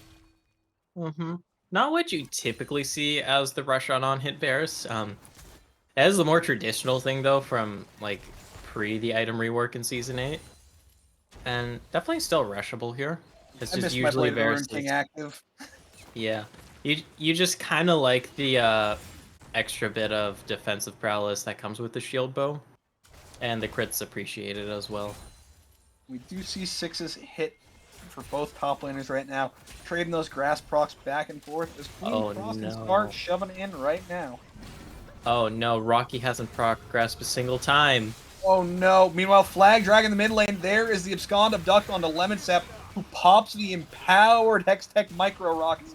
They just walk away, but Puffin forced to flash away. Verinda, of course, doesn't have that flash to follow, instead opting for that exhaust. But like you mentioned, Rocky right now sitting on 0 procs of Grass of the Undying to Zard's 3. So, not a big lead, but a lead all the same. It's over. That's 21 extra health. Oh no, yeah, not the 21 health. Yeah. It adds up if there's like a huge difference, but the grass boars are just mostly a meme. A little bit. It's not an excuse though, Rocky. Oh, come on, Rocky. You'll get a stack eventually, I believe in you. Because Zarde's got a stack back from that.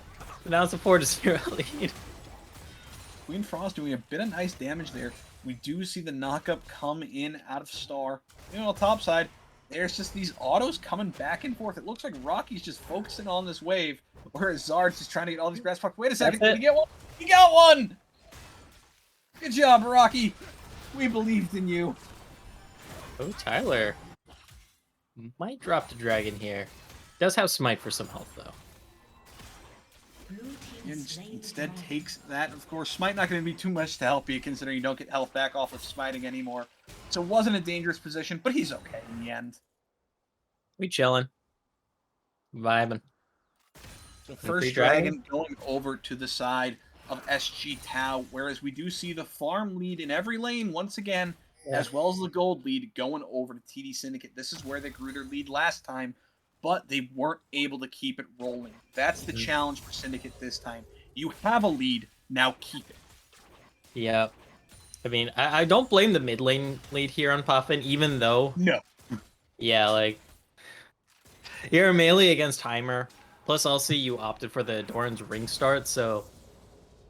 You were really just wanting to suffer Tyler.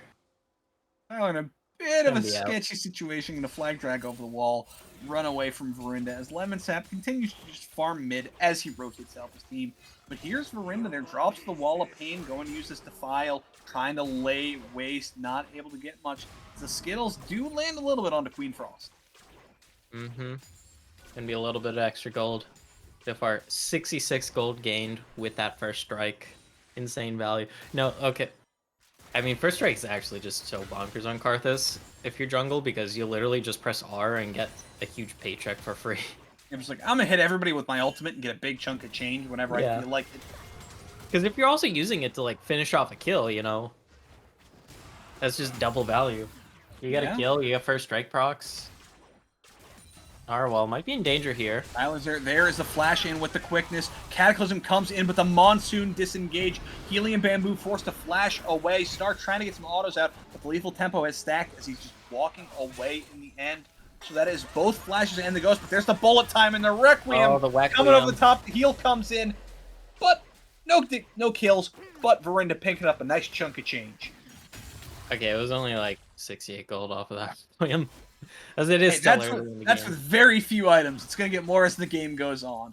Yeah. As Tyler still sitting down here. Oh.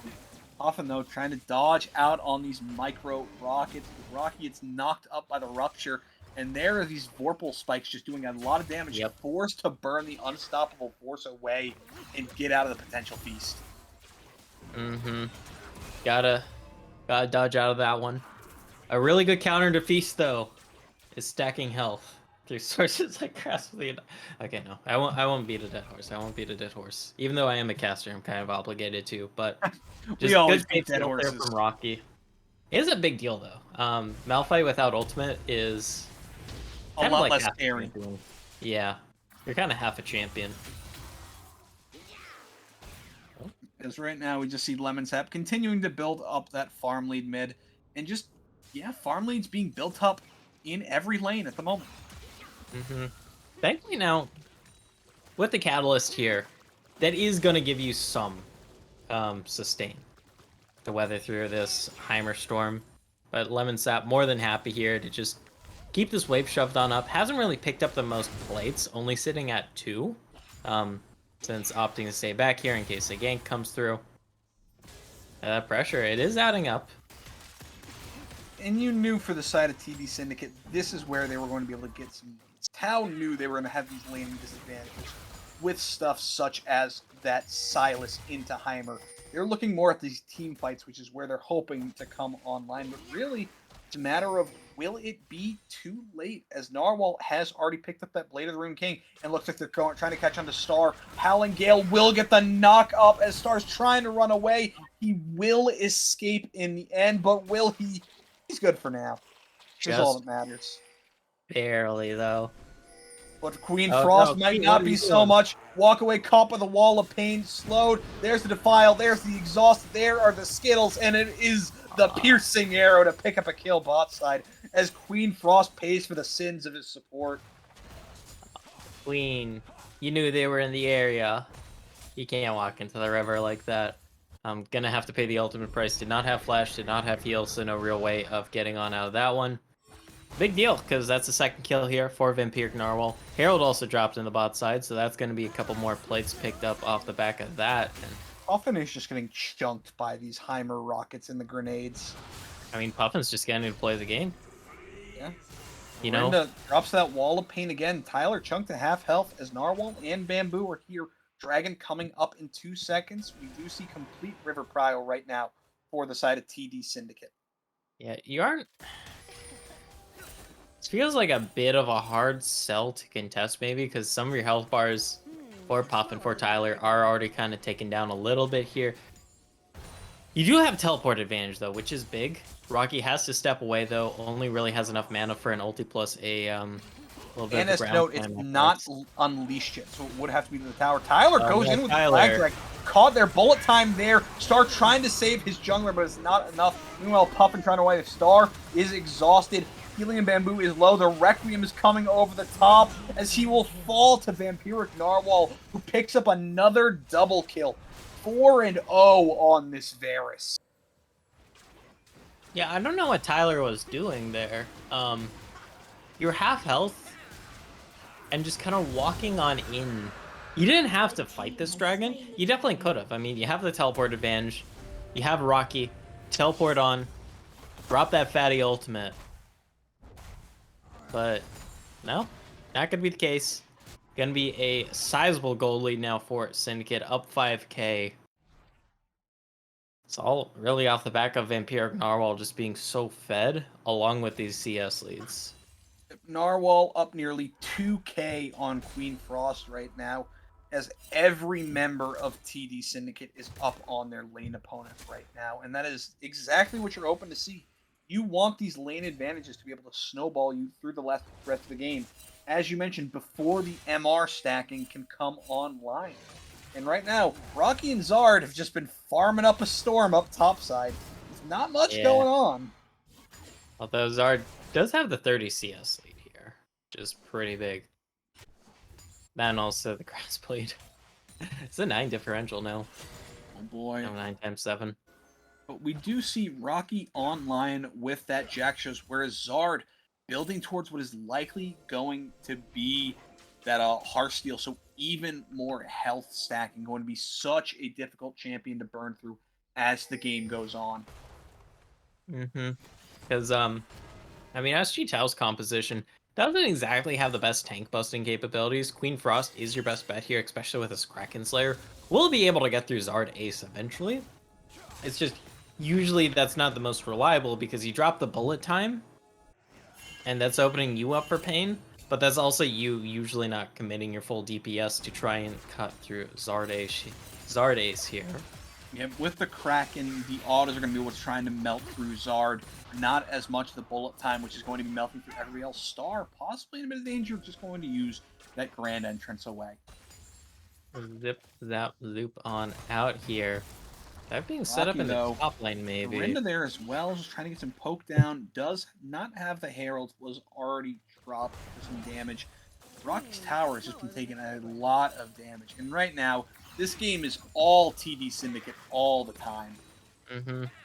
Huge lead. Game being set up in the mid lane. I don't know if you really want to go for this. Flag drag. Lemon going to walk away as these turrets are just melting through whoever steps up. The Leandries is doing so much damage for Lemon Sap right now. Yeah. Like, okay, there is corruption down bot side. Force out the bullet time to disengage the rest of the team. Does Queen Frost and Star burn their cooldown, trying to get away? There's a flash in. Tries to use that quickness, but the Monsoon disengage. As Narwhal does get hit by the knockup, but he's just going to be walking away. Bamboo forced to flash, but the tower is not able to go in. We see the Howling Gale disengage as a beautiful interrupt there on the Abscond Abduct. Does not get anything there. Helium Bamboo and Vampiric Narwhal escape with their lives despite such a heavy committal from the bot trio of SG Tau. And cost the mid lane turret here. Lemon Sap able to finish that one on off here, and it's just so massively ahead. Doesn't even have a kill, but the CS differential, throwing the whole tower dealio. Like, yeah, this Heimerdinger is pretty far ahead and gonna be a huge issue. This is the sort of lead that Syndicate really wants.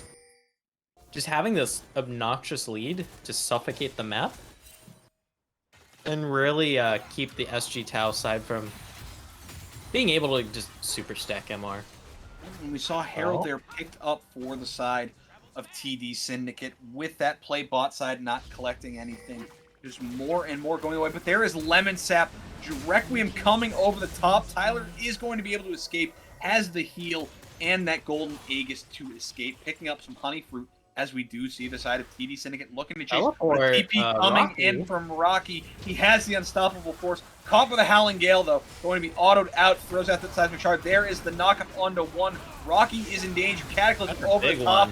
Two falling. That is Tyler picking up two. But the burn out of the Leandries is there. Trade back onto Tyler. And it ain't done yet. As Star, my friend, you are in trouble. Gets the knockup onto Lemon Sap, but he is trying to run. Sidesteps the Howling Gale and the grenade. Pops that quickness to try and escape, but the flash with the Electric Storm grenade does take him down in the end, as a 2-for-2 is the final result of that fight. You also lose Dragon for this, but if you are SG Tau, you are happy because you got that huge shutdown onto Vampiric and Narwhal. Engage was a little bit scuffed there, Rocky going in, and took a little bit of time for the rest of SG Tau to go like, oh, okay, yeah, we're going in. But you're able to get that big shutdown here. Get some gold in your pockets. We're starting to see the Merc Treads come on through. There's another Null Magic Mantle for Rocky, so Magic Resist has started stacking. It is an Infernal Soul this game once again, though, Bickle, and Infernal Soul will be nice punching power here for the side of Syndicate. If they're able to keep their lead and get some under their belt, even get that soul to help bypass the Magic Resist stacking issue. Yeah, you thought a Varus with an Infernal Soul was a problem. Try a Karthus with an Infernal Soul. Yeah, a bit of an issue there, bestie. And there is the Blight Jewel as well for Verinda, just making sure, like, yeah, Let me get this magic pen on in early, because I know you guys are gonna be stacking that. Puffin right now just trying to defend bot tower from Vampiric Narwhal as these are coming in. The Abscond Abduct comes in, but he's going to get rooted as Verinda is in the area as well. Vampiric Narwhal picks up another kill. 5-1-1 on this Varus. Oh, Queen Frost going to get melted by that rocket swarm. He and Star are in so much trouble. The Requiem over the top. No heal. Goodbye, my friends. Double kill from across the map going to Verinda. As meanwhile, Zard looking to chase down Rocky. Gets that stack of Heartsteel. He's just going to back away, though. Still has the feast. As there is the Herald drop down bot side. As Verinda and Narwhal have been the duo to fear right now for TD Syndicate. Tyler goes in with the flag drag. Tyler Sidesteps the wall of pain. He is going to be okay as he eats in a piercing arrow into retreat. Not much damage coming out though, but this Herald, we're 20 minutes in and it's getting the charge on an inhibitor tower. I mean, this is a pretty damn huge leap. Puffin is spotted out here. You can't really do too much about this one, buddy. Just shimmy on out. Hopefully you get out here before. Run, Puffin, run! Yep. And there's a gold lead at 10,000 right now, so this is just kind of doomed, this game, for SG Tau, unless they're able to stabilize a little bit here. Even if they are at kind of a deficit here, if it's gone on long enough and you have enough magic resist in the tank, still going to do a lot, but that's a tall order when you're 10k down. 10k down, you're really going to need to rely on your Wombo there. You're going to need the Unstoppable Force, the Cataclysm, and the Quickness with that bullet time over the top just to get a few kills, get you somewhere back into this game, maybe. Win an objective, win a Baron, anything possible to get you a little bit closer back into this game. Like anything, really. Like you said here, even an outer turret, just get a bit of extra gold in your pockets with these bounties. It's like, the rallies is completed here for Lemon Sap, and that just makes it such a bitch and a half to engage. Just a little bit. As anytime you're going anywhere near these evolution turrets, they're just chunking you out and slowing you. Leandry's flanking bot side. But look who's coming in. It is Zard Ace. We see the bouncing grenade. The Abscond going to be able to get away. The Abduct sidestep. Puffin just trying to run. He has Tyler here to help him out. Tyler goes in onto Lemon Sap. There's the Abscond Abduct, not able to get in. There's the Requiem. There's the Requiem over the top. Lemon Sap will fall. They're now onto Zard. This is a 4v1, but the man still got half his health bar, and the Howling Gale's enough to disengage. Zard looks like he wasn't even threatened whatsoever. And what was a 4-man attempt from the side of SG Tau trades in a 1-for-1 in the end. And the turret in the mid lane. You do recuperate a little bit because that was a shutdown onto Lemon Sap, but losing more ground on the map is not worth it, indeed, for sure. That's gonna definitely hurt here. But Tau, they're not going down without a fight, Pickle, at the very least. They definitely are not. Things still going right now. Verinda 3-1-5 on this Karthus. Vampiric Narwhal 5-1-1. Those are the carries you got to be keeping your eyes on for Syndicate as the fights continue. Whereas really, it's all about the engage. It's all about the trigger pull for the side of SG Tau if they're going to find a way back into this game. Dragon is coming up in 30 seconds. That would be sole point for the side of TD Syndicate. And I mean, with how huge their gold lead is right now, map is their oyster. Put it one way. And this is just so hard to walk into because, one, you just don't damage Zard Ace as we saw in that last fight here. But B, you know, you're having to run the gauntlet and you're just going to get melted by a Heimer plus Karthus. Hold on, we do see the Shirelius pop mid. Star, my friend, you are in trouble. Sidesteps the grenade. Forced to run away. Trying to get out as there's a 5-man collapse coming in. But it looks like they're giving up on him. Saying, alright, you're out of the fight. We're going to head to Dragon now. Actually, instead, they're going to say, you know what? You can have the Dragon. We want the Baron. Brenda is low. But you don't have an angle into this. Nah, it looks like the side of SG Tao saying, you know what, you can have the Baron, we'll take the objective bounty off the turret, off the dragon. You're not doing the We dragon will fast enough, though. gladly take whatever you give us. Yeah. That is at least 2 objective bounties here. 750 gold worth of objective bounties coming in for the side of SG Tao. Problem is, you're now going to have to weather the storm of this siege. That includes a Heimerdinger. Good luck. Yeah. You'll need it. More or less. Like, all I can say is enjoy that. I'm happy I'm not the one having to deal with the siege right now. Yeah, a little bit. Of course, that does mean delaying Soul Point a bit longer. SG Tao happy with that. But of course, that siege, as you mentioned, not something you're going to want to deal with. As Zardes is already this massive frontliner, currently sitting on 5.5k HP. Oh. Tyler goes in, instantly flashes away, saying, you know what? That was a mistake. Yeah. You know? Because the thing is with Tao's composition, like, you do really want to all pull the trigger at once here. Because the goal is you just all hop in, there's a big bullet time that melts everyone, and then you just have all these fatties on top to finish whatever stragglers are left. The issue is, it is incredibly hard right now with how far behind you are. Any composition really struggles when behind, but engaged compositions like this are one of the more primary ones that really struggle because you just go in and then instantly die. Yeah, you rely on going in and surviving with a bullet time killing people. When you're behind, you don't survive when you go in, and your bullet time is not going to kill people. More or less, you know. You have Rocky on the flank here. Is spotted out by the minions. Flag is dropped, and Rocky's looking. The poke's just coming in. Up. Big Howling Gale just gets that Glacial Slow. So hard to deal with as this cannon empowered by the Baron is just firing. Ooh. Let's see.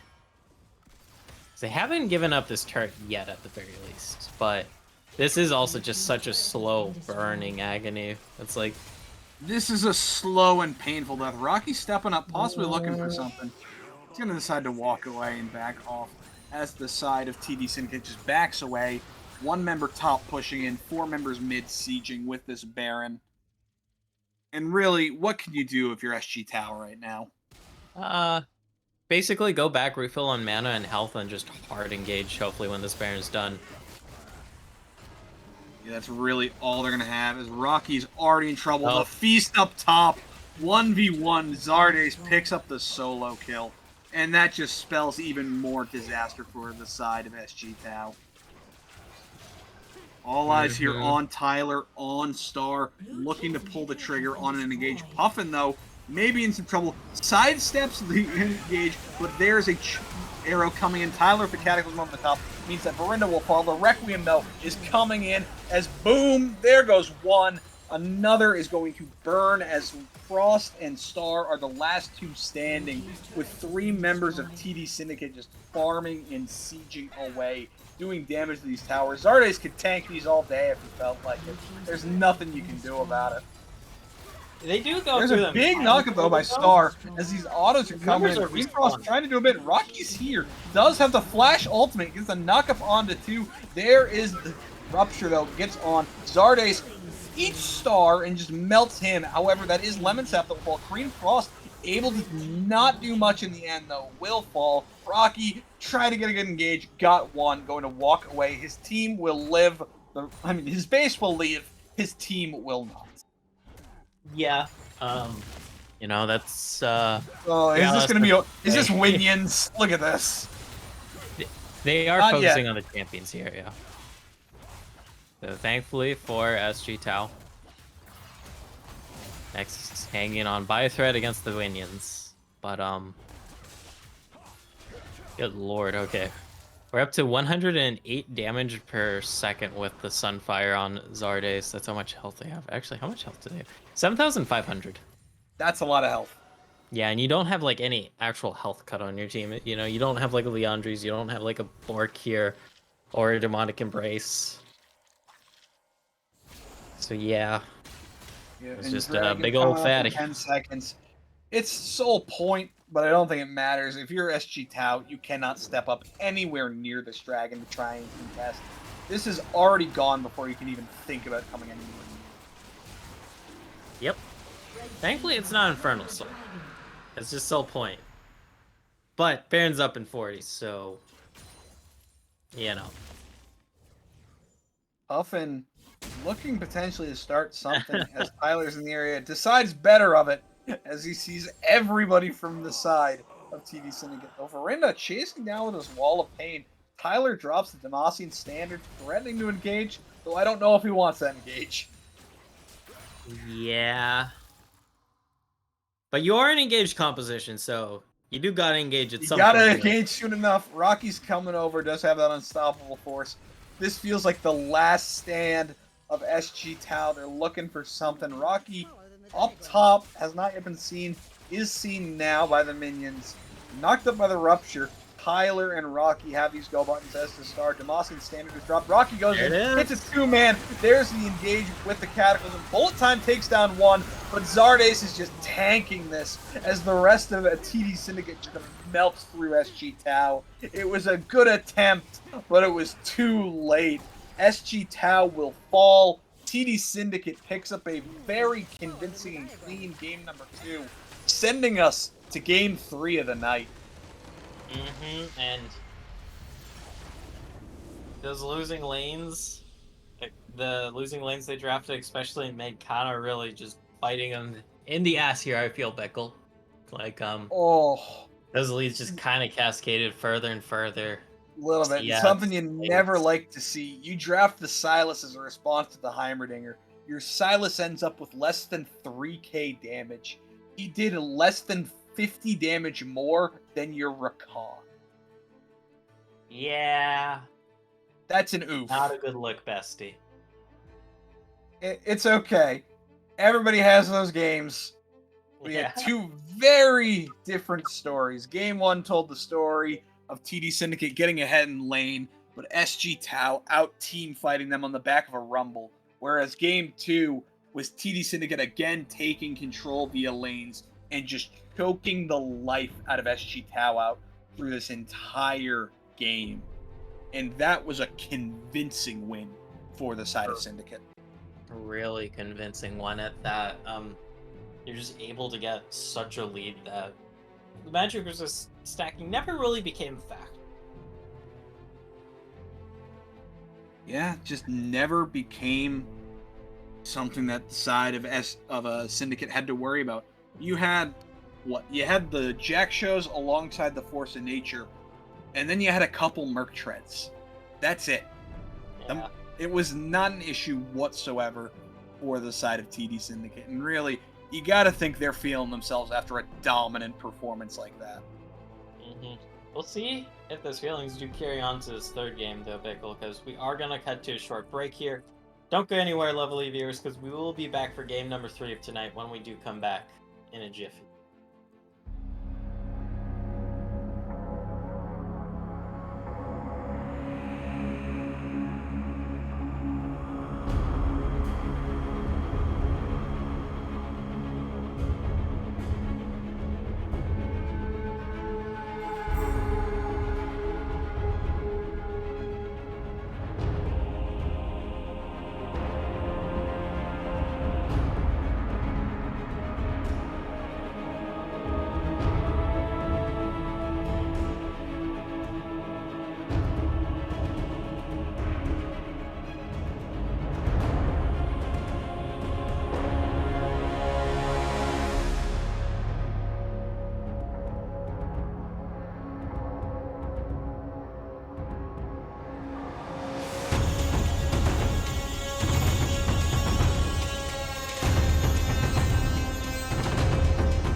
Welcome back, everybody, to our final game of the night as TD Syndicate and SG Tau go head-to-head in game number 3 in a game that does have playoff implications. SG Tau, their hope is still alive as both teams that they could potentially replace in the playoffs, Tectonic and Tenebris Esports Aeon, are also heading to game number 3. So all 3 games with playoff implications are heading into game 3. This is a chaotic night, but we're focused on this one here today as TD Syndicate back on the blue side as Tau is now on the red. And we see bans starting off relatively the same. Swain and Zeri taken off the board. I'm imagining we'll see that Rumble once again gone, and there it is. No real surprises here. Maybe Tau wants to innovate if they're scared of the Varus. It has been dominant in all of these games when it does come to the laning phase. We'll have to see what they're looking at. Last time they banned the Taric and Vhagar both times. The question is that still the case? There's the Taric. The question is, does it stay as the Vhagar, or do they instead pivot, as you mentioned, to something else? Something we'll have to see when we get to the last one. I wouldn't be surprised if they just keep with the Vhagar here. You know, not the end of the world if we see a third Varus this series. Not the most unanswerable champion. He had the hard dive angle. Could have worked out, but fell just a little too far behind, to say the least here, Beckle, so. Yeah, just a wee bit. And the last ban coming in, we did see the Amumu there for TD Syndicate. Last ban for Tau coming in. Will we see the Vhagar again, or will it be that Varus, as you mentioned? But while we are waiting on that, shoutouts coming in. Low Budget LCS, CB Gaming, and Victorious. Thank you, all 3 of you, for the raids. Welcome in, everybody. Oh, baby, a triple.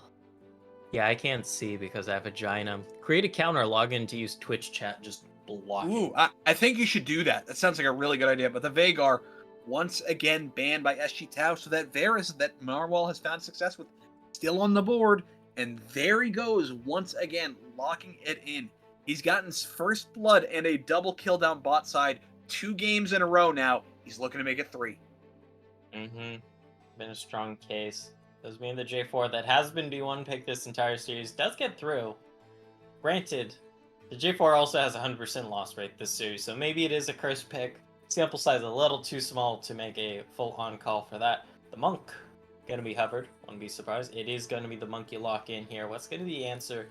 I feel like we might see the support lock in here just to take away something from the Varus, since you don't have to worry about an AD carry being taken away. We'll have to see. Likely heading to either Star or Queen Frost here, depending on what they want to head in terms of a direction. Wukong, the Monkey, locked in for Tyler. They found success game number 1 with that.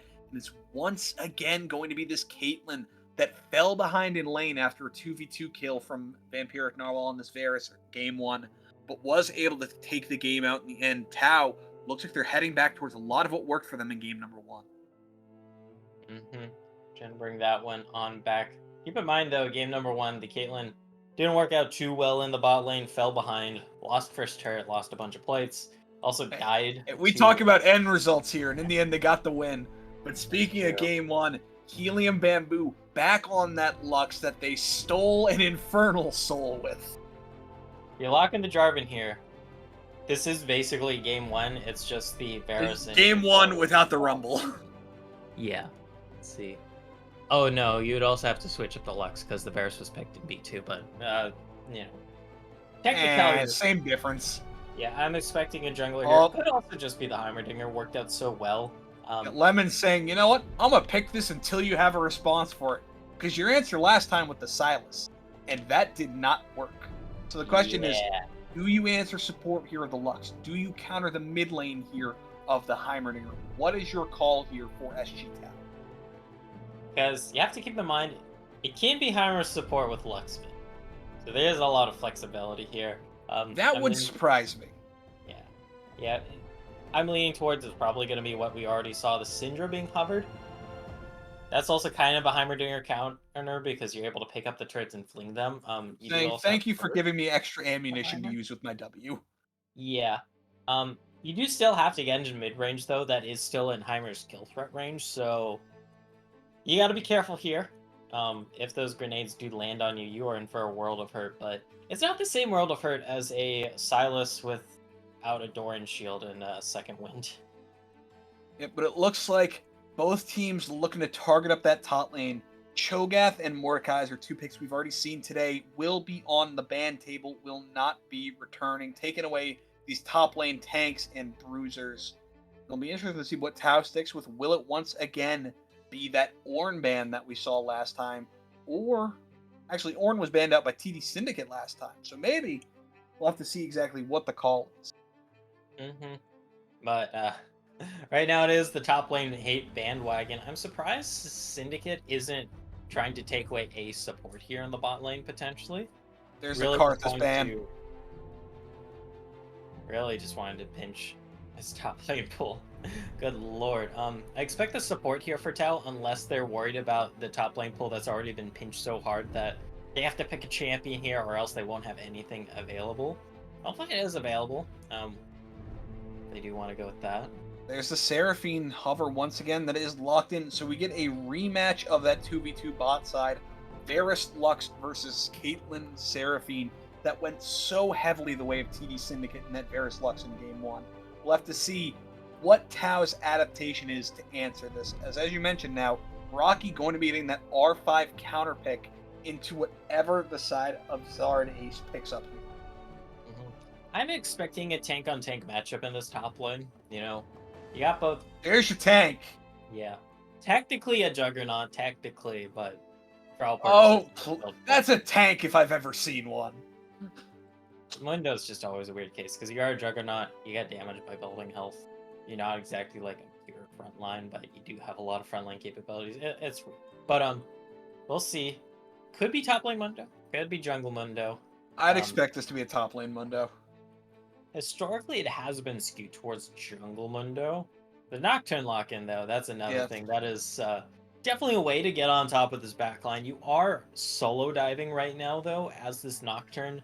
The Mundo, not exactly able to immediately follow up with you, has to just kind of walk on in. We'll see what Tau's answer is. Rocky has to have something in the Mundo. Need a bit of front line. Do they go back to the Malphite, or do they instead pivot to another option? It looks like it's going to be the Ornn this time, bringing the Forge God to their side. Yeah, give you even more scaling here on top of the fact that you do have Caitlyn plus Seraphine, two really strong scalers, and it does give you some nice disruption here. Big question is, you don't really have the best tools to immediately deal with a Nocturne hopping right on top of your backline here, Bickle. It's really just the Encore into hopefully a Cupcake Trap being available to lock down the Nocturne and make sure they're not able to get these huge pop-offs in the backline. Yeah, really, Verinda going to be looking to go in with that Paranoia, and it's all about what they can do with the darkness. It's gonna be a tricky one to navigate. But you know, Tau definitely going back to what worked for them game number one, aside from the Rumble plus Mordekaiser, but you're bringing very strong damage here. Not the biggest wombo combo, but you know, you still got the Wukong plus Seraphine plus Ornn. That is the lockup sort of wombo combo. Yep, a lot of good engage and follow-up between the Call of the Forge God, the Cyclone, and the Encore. Those are your three big team fighting ultimates. And you're going to be looking to have Puffin on the Syndra just blow somebody up whenever he gets the chance with that Scat of the Week into Unleash Power. Should be hopping into the client draft here just shortly. Definitely going to be an explosive game here because a lot of damage on both sides. But might not see the most amount of jungle ganks early on since both these junglers tend to lean a little bit towards the farm till 6 play style. Not so much with the Wukong, but especially with this Nocturne here for Verinda, you're just really looking to power farm. Maybe there's an opportune overextended member in one of these lanes and you're able to get that Fear Tether on off and secure a kill, but most likely you're going to be going for that power farm. Yeah, I'd ask you where we expect action, but both games so far, it's been a bloody bot side with both junglers giving that attention. So you have to expect Narwhal and Queen Frost are expecting junglers in their lane early and often. But we have seen these drafts come in. We are in game number 3, the decider, SG Tau playing for their lives. A win here means they have the potential to move on to playoffs. A loss ends their BOL lives and means that this will be the last game they play. What are you thinking coming into this game? Whose draft do you favor? So if Tao's composition is able to weather the storm here of the Nocturne diving on top of them and not fall too far behind in lanes, I feel like they should have the scaling advantage here. You'll actually be able to get through the front line this game, since you do have a Caitlyn. You'll have a lot of nice utility here if your backline does survive, because there isn't really a lot of direct threat onto your backline. It's going to be the Final Spark, it's going to be the Paranoia plus Nocturne flying on top of you, and then eventually there's going to be a Dr. Mundo on top of you. That's very measured. You got some time in between a lot of them, so that's time to heal on up, space yourselves on out, get some nice bit of distance. But, I mean, for Syndicate, they do still have the snowball angle that worked out so damn well for them last game. They really do. They've had advantages in lanes both games so far. Game 1, it was not enough, whereas Game 2, they were able to heavily snowball that. It's just a matter of if they're able to keep that ball rolling. I liked what I saw out of Syndicate last time, and I think with some similar pieces like this Heimerdinger Varus, I don't know if the side of Tau is going to be able to overcome it, especially with a beefy front line with the Mundo, when they had such a hard time dealing with the Cho'Gath last time. See how it does work out here in the top lane, because you are Ornn, you are pretty damn tanky, so shouldn't in theory have to worry too hard about getting solo kill. We did see the Cho'Gath solo kill last game in the later stages, so As it gets late, it's easier to do. Yeah, if you're a 7.5k health Cho'Gath, you're stealing a lot of damage. So that looks like all we are going to have here. Anything else you want to say before we throw it to a little bit of a draft break for our spectator delay, where we head into our final game?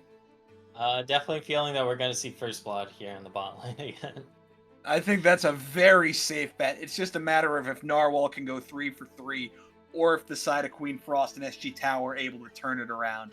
But with that, we are going to head into our final spectator delay of the night, as game number 3 between SG Tau and TD Syndicate is coming up.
Ladies and gentlemen, welcome into our final game of the night. TD Syndicate taking on SG Tau. Playoff hopes for Tau still hang in the balance. But here, we are ready for action as a 5-point once again coming over. Rinda, once again, rocking that exhaust, this time on the Nocturne. Huh. All right. I mean, because you don't super need Flash's Nocturne in terms of team fights usually, because you just paranoia and dash on top of them. So having the exhaust for the extra bit of survivability is pretty nice. Not something I've seen a lot of though. Yeah, it has been. And right now, it looks like everybody's just content. Stay at their standard 5-point, though that cleaver does come out, land on Taraki for a bit of poke damage. And it looks like Helium Bamboo and Vampiric Narwhal may be going for this cheeky level 1 bush play, setting themselves up, maybe looking for a root into some early damage. You call an early first blood bot side, we may get an early first blood bot side. We might. There is no ignite here, so kill threat is definitely a lot lower. But if you're able to just hard chunk out Queen Frost and or Star, we got a lane swap. Diagram. I mean, it makes sense. Poor Rocky now having to deal with this Heimerdinger up top. This is going to be so sad. Never able to proc this grasp. Whereas Puffin, also pretty happy. Queen Frost though eating a ton of damage down bot. Already nuked out, forced to walk away. Does not blow any summoners though, but Vampiric Narwhal very much now with the HP advantage and the lane advantage. Okay, Queen Frost popping both their potion. Well, two of their potions here. Does make sense to not die. You probably just want to take the Ellen back here though. We'll see how much the potions bring you back up, but you're gonna lose so much pressure on this wave, and yeah. Starting at level 1. We're already seeing top lane too. That's already shoved into turret. Yeah, I mean, Heimerdinger into Ornn, that's exactly what's going to be happening. Same thing sort of here in mid lane, as Puffin is trying to shove into Zard, using that electrocute proc, getting a bit of extra damage out. Poor Rocky, just eating these evolution turret damage. Yep. Nothing else you can really do about it. But it looks like Zardace not having too nice a time either, eating a lot of damage out of these Dark Spheres from Puffin. I mean, it does make sense too here for Zardace. Like, you're not really going to be able to proc the grasp yourself either. Actually, Chunk come out here, forced to flash away in the mid lane. The lane swap not necessarily going the way TD Syndicate would want. Is yes, Lemon Sap's getting a lot of push in topside, but Rocky's just playing it safe under tower, whereas Zardace already has his flash blown. Meanwhile, look, Tyler is up top. The turrets are falling. There is the Nimbus Strike alongside, forces the flash out of Lemon Sap. Both solo lanes of TD Syndicate now without their flash. Already got a plate picked up here on the bot side off of that level 1, so, and 10 CS. That's kind of like a first blood. Basically is. Yeah. Zardace already took that back, resets, TP's back to lane, picks up a Ruby Crystal for himself, and it's going to be like, okay, I'm going to be trying to survive as much as I can, whereas Lemon Sap instead going to walk it up topside. I mean, it is Mundo. You scale with health. And so picking up health means you scale. Pretty big. Lord. So yeah, I think things gonna here for a little bit. Both junglers still trying to farm on up. It kind of comes down to the bot lane a little bit. Unless we see some other potential solo kills in these lanes. Puffin chunking all of his mana, trying to burn Zard down a little bit before he resets with that TP. Does, of course, have the Electrocute for a bit of extra damage. Some Synders instead opt for things like the First Strike to get a bit of free damage, but instead just going for the Electrocute this time. Yeah, Electrocute, much more early focused, but the First Strike would actually make a good bit of sense in this lane. Flank, or the gank. Let's find the word. Because you are into that melee matchup. So you should. In the defense of Puffin here, he didn't think he was going to be into Zard. He thought he was into a Heimerdinger. Yeah. Yeah. We just have the hindsight's 2020. Here's the gank once again on bot side. Queen Frost does have sums Net now. back, and it looks like Star is able to trying to walk away. Does force the flash in the end from Don't walk on the trap. Unspeakable Horrors, but Tyler is here as well. Queen Frost gets exhausted. There's the dash out with the clone, forces out the flash from the Nimbus Strike.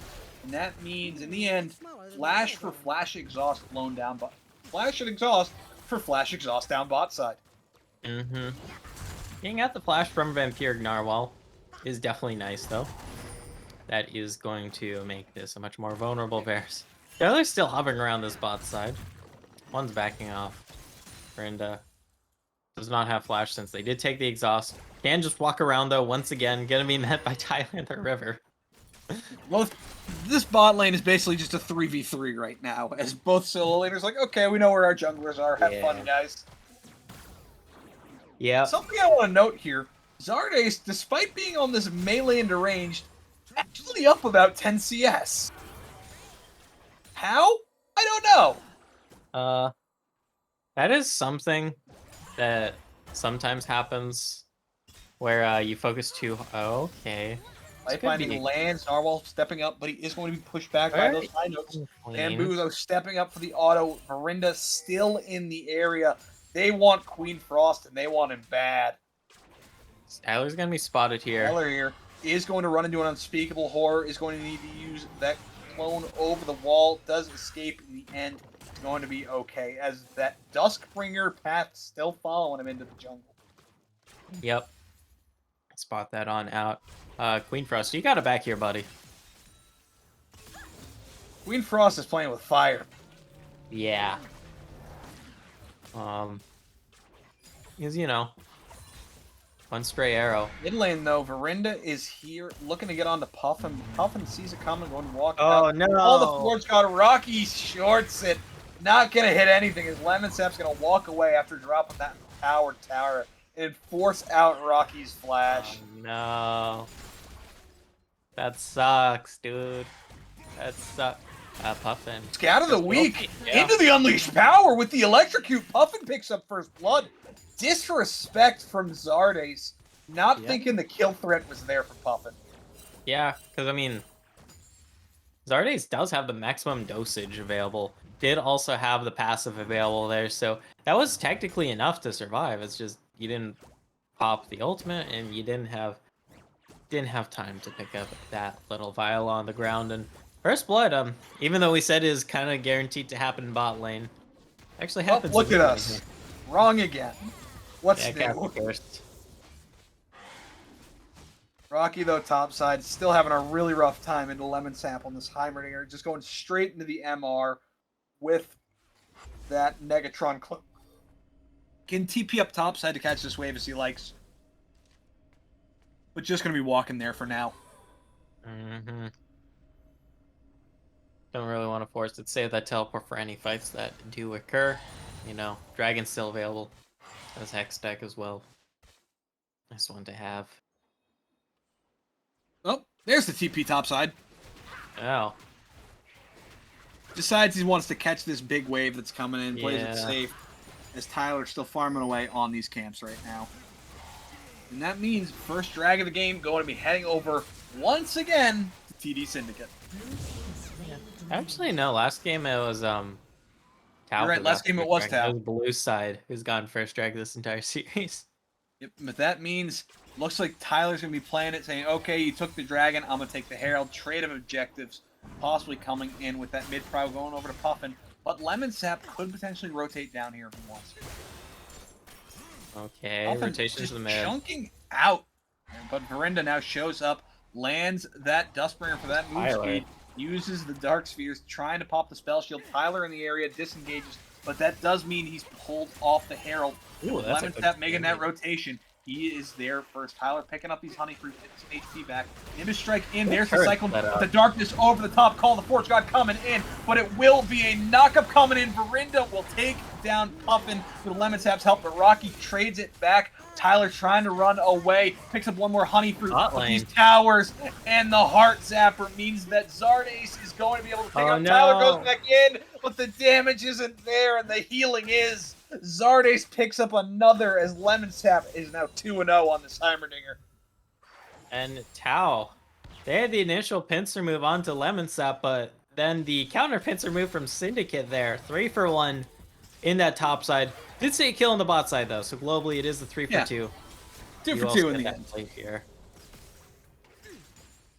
And yeah, and you don't get the Rift Herald either. Yeah, nobody gets the Herald, still back there. Puffin trying to get some damage out, using these Dark Spheals to poke a little bit. Does not sidestep that Bone Saw in the end, not what you like to see. But Narwhal just farming up under tower as Verinda and Tyler again in the area of this Herald. No ultimates this time around. So it is going to make it much more mono-a-mono. Basic ability on basic ability. No ultimates. Who do you favor in that 3v3? Oh, in the 3v3. Well, there's no ultimates. That means... Yeah, there's no Out of the week, Zard flashes away, able to escape in the end, barely living, does not have that maximum dosage available, as you mentioned. He's low, but Puffin burns all of his abilities to chunk him. Almost gets the kill. Still down in CS, though. Funnily enough. Once again, the story, everybody on Tau low, but there's the scat of the week into the Unleashed. No Unleashed power, but there is the Force of Will. Tyler coming in, Verinda looking to get on the Puffin. Verinda, though, backing away as there's the Cyclone with the Dark Sphere, picks up the kill. Puffin takes down Verinda. Just a little boop, dish a whoop. And now there's 2 kills for this Syndra. Very beneficial.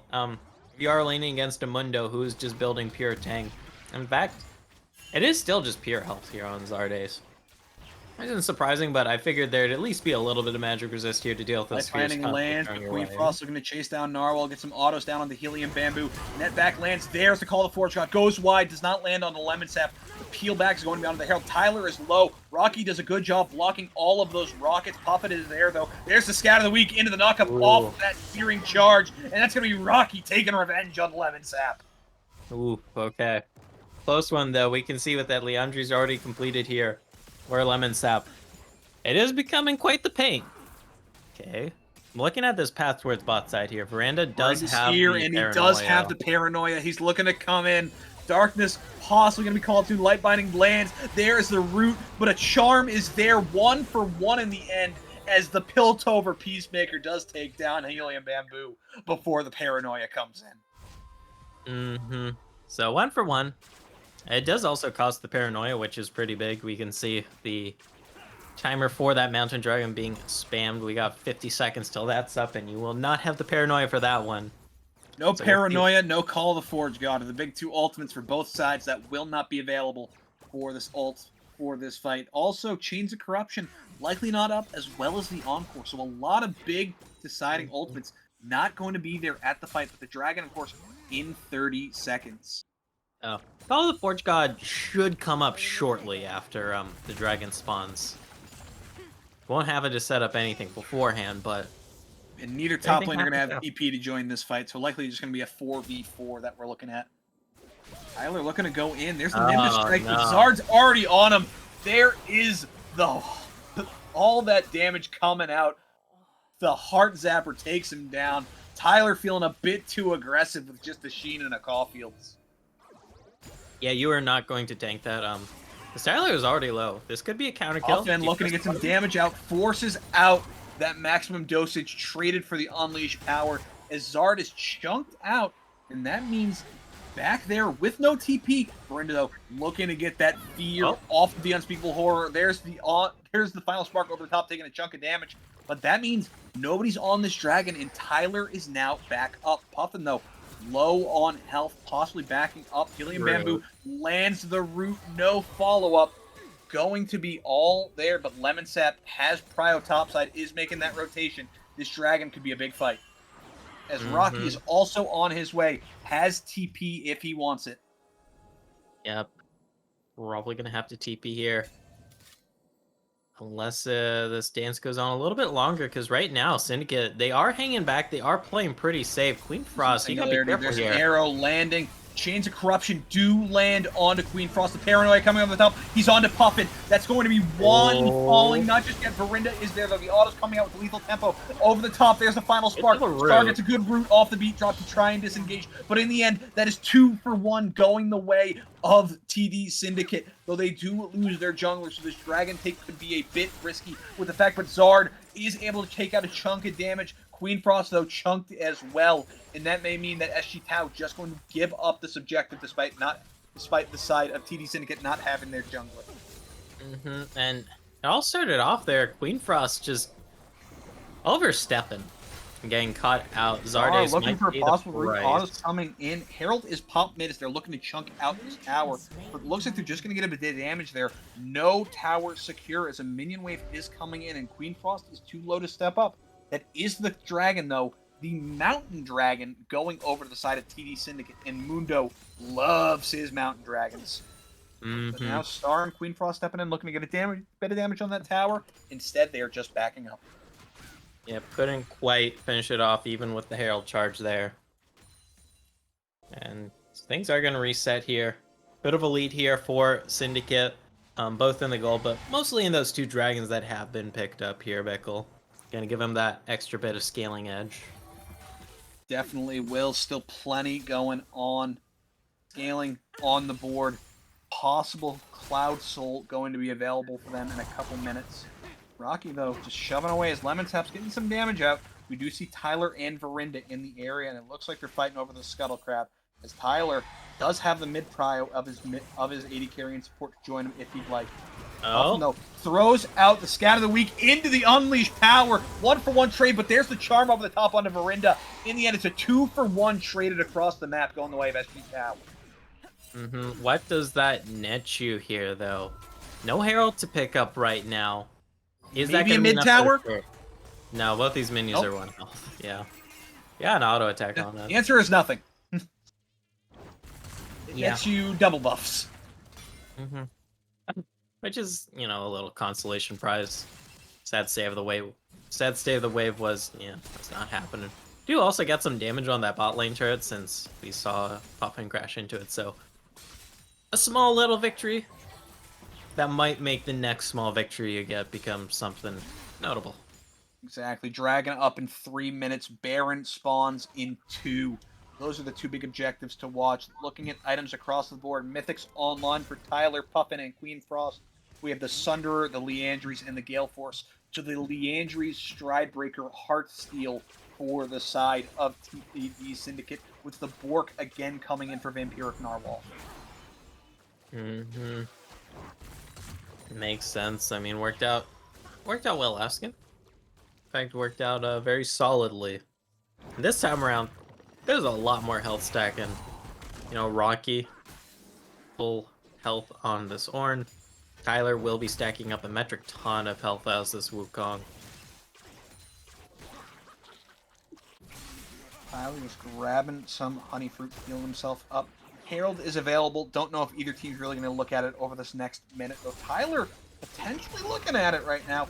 As there is the Paranoia coming in mid. Ace in the hole, not enough to take him down. Verinda will get pushed away, though, as Star comes in with the exhaust. Tyler, though, looking to go on Lemon's top lane, but with that grenade, just going to disengage. That's the thing. Double melee. Gank into Heimerdinger. There's 3 turrets in this lane. You pop the Eureka, you pop down the big turret. And next thing you know, you are absolutely just playing the game of League of Legends if you're a melee champion. All towers still standing across the board. Plenty waiting to be taken down at such low health. Puffin, again, just trying to get a bit of damage out on the Zardes. But he's getting to the point where he's just stacking up some health, and this burst ain't doing too much to him. But the Marktrez as well has 121 MR. Thanks to that singular mountain dragon boosting up a little more. Tyler running face first into Verinda, flashes over the wall to avoid the fear off the unspeakable horror. Did have backup coming, so maybe he turned that. Puffin, though, trying to walk away, gets tagged by that infected Bonesaw. Scat of the Week does stun in the end as Zard is knocked back, so that means he's going to be okay for the moment. Meanwhile, Lemon Sap chunking away on this tower, trying to secure his team first tower of the game. It's happening slowly here.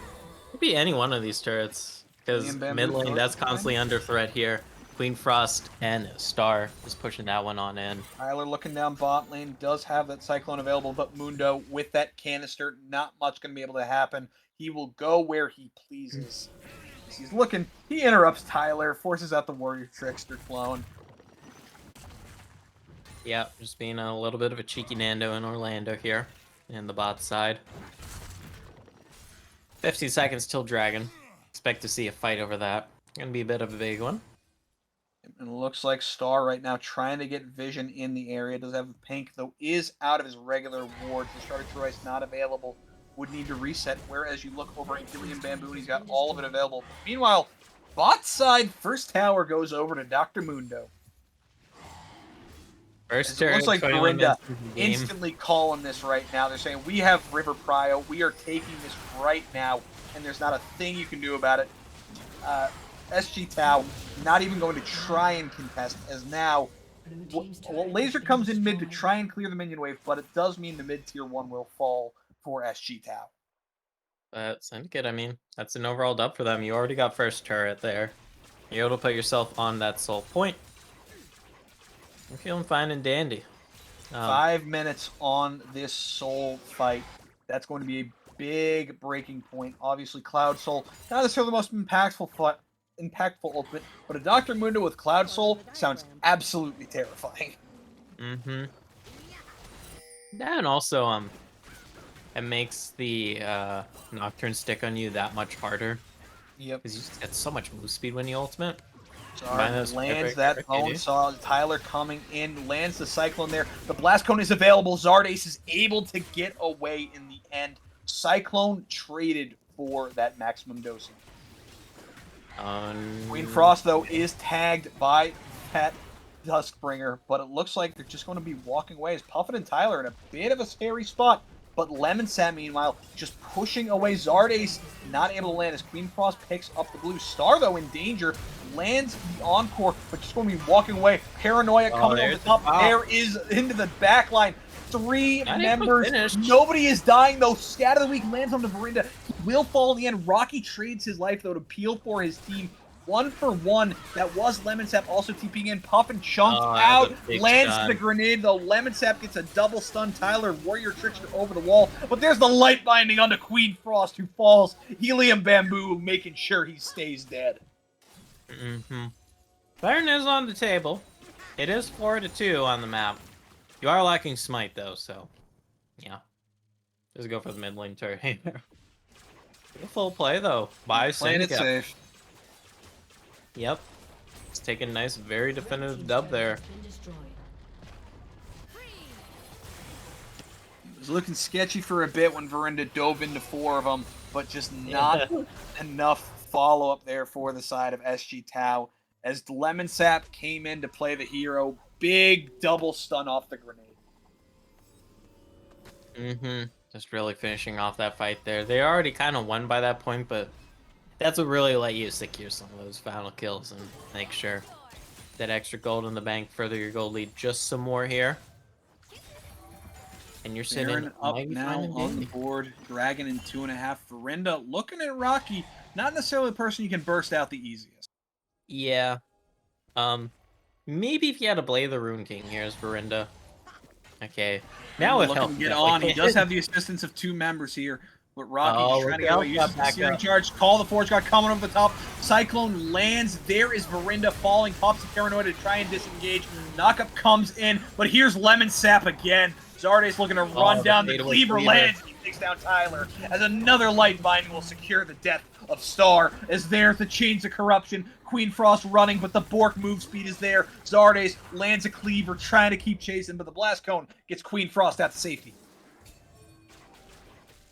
2-for-1. I mean, Tau, it looked like they had the turn angle there. It's just, didn't really have the damage initially to finish off any members except for Verinda. And that's what helped Syndicate get their own cavalry to come on in. Also keep in mind this entire time Puffin was in the bot lane. Puffin just saying, don't mind me, I'm going to be split pushing here. Still has the Unleashed Teleport, instead settling for that tier 2 tower bot side. And despite all of this right now, very convincing fights going the way of TD Syndicate. Gold lead at about 2.5K their way right now, actually closer to 3. And are they going to pull the trigger on this Baron? I doubt it right now. Because actually the blue trinket's down. I guess if you really want to force it, but you know SG Tao's in the area.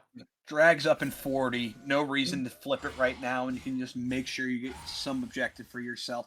Caitlyn just picking up the Infinity Edge. Kraken Slayer picked up for Varus. Void Staff for Syndra. Item breakpoints all coming in. Jack Show's now online for Rocky. And really, this next fight, Paranoia comes in mid lane. There's the Gale Force and the Encore coming in. Survive the burst here. Brenda trying to charge in, but there was a big ulti trade in the Paranoia for the Encore. Great ability to bait on out right before this dragon, or right as this Baron is also available. They're gonna do the same thing they did last game, Baron for dragon trade, and there's nothing Tau can do about it. I mean, there is something they can do about it. You still have Rocky in this area. It's just you're opting not to do anything about this, except for take this dragon on the flip side. Yeah, and it looks like Lemon Sap's still trying to steal potentially. Has that grenade available with the rockets. That's Baron going over to Verinda. And once again, Rocket Storm not going to steal it this time. You're not Helium Bamboo, my friend. But that is the dragon going over to Tyler. Although, I think the Cloud Dragon against a Heimer Rylai's, I will admit, will be appreciated on an invisible level. But not a worthwhile trade, to say the least. Not in the slightest, my friend. Gold lead blooming right now. 4.5K going the way of TD Syndicate. Feels like we are one fight away from this game being completely broken open in their direction. They need one good fight here to be able to close out and shatter the hopes of Tau. Just one more fight. Of course, this game not completely over yet. Tau, if they're able to take a fight, they can really bring back this gold lead, and they're able to get an objective bounty or two for themselves. Narwhal and Verinda stepping up, using these minions to just siege away. Zardes in the area. A bit of poke coming out. Puffin now in the area to make sure no engage happens. We're just looking to clear the minions right now. Tyler is in a trickster mood. Yep. That Wukong clone. Able to at least tank some stuff. And right now, clearing out vision. Zardes already becoming a beefy frontliner to deal with this 4-stack here alongside the fact that we see Lemon Sap just pushing away down bot, forcing a response out of Puffin. But really, this 4-man here, what can you do to respond to it? It is just the slow inevitable march. Queen Frost gonna eat a fatty half of their health there off of a E.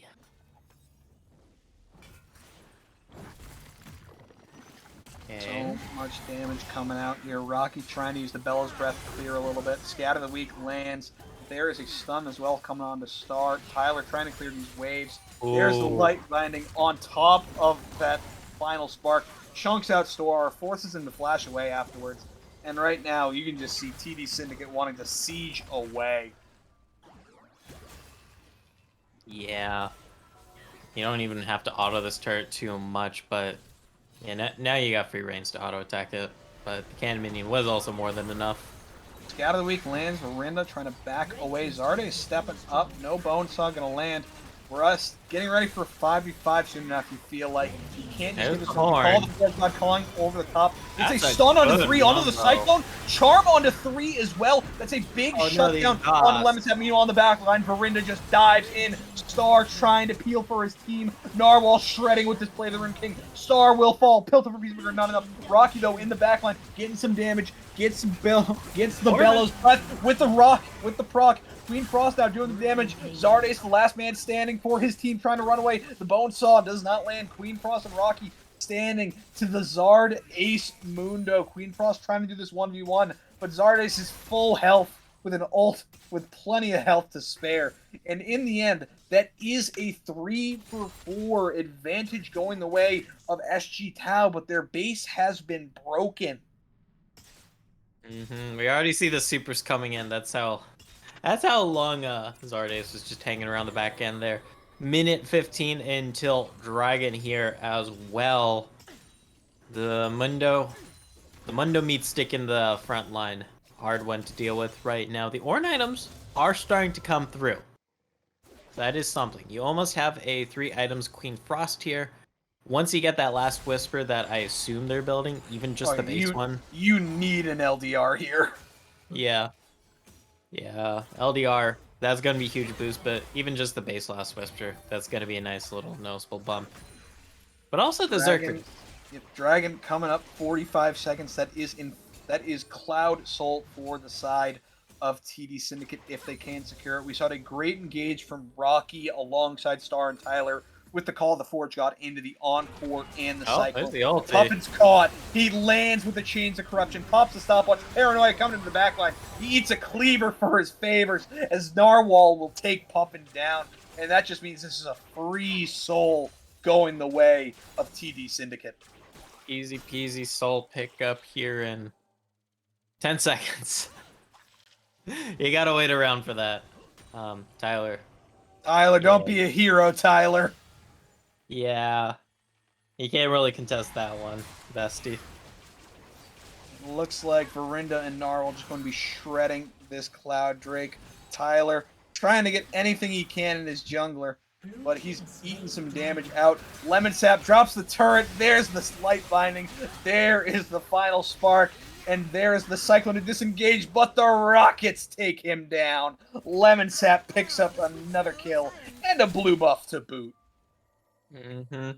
See if this is what ends the game here. It's 5 versus 4. You got the supers coming on in. 4 members strong here. Call of the Forge God still available. Double stun off that Scat of the Week. Wave clear is all you can do right now. Rocky trying to pump out some damage, but look at Puffin. Queen Frost already chunked to half. Well below, forced to go back to base. Helium Bamboo, stunned by the Scat of the Week. There's a dark, there's that. The Dark Sphere takes him down. Call the Forge God, lands onto nobody. Rocky throws it wide, though the Empower turret is there. There's this Unleashed Power there, and here comes the Scat of the Week. Puffin takes down another. 2 kills going over to Puffin. He's trying to save the game as much as he can. Rocky looking to chase, but it is TD Syndicate just disengaged. No follow-up available. Queen Frost trying to chase down Giotto. But 2-0 going the way of SG Tau as their base still stands. Baron's available. You do have the 5 versus 3 advantage here. Might be a little bit hard to manage Baron plus your base. Zardes, I know, Star, you saw that red buff was being taken, dude. It's not much he can do about that. Yeah. Narwhal and Verinda both in really solid positions right now. Narwhal having a phenomenal series. Every game on Varus, now 5-3-6.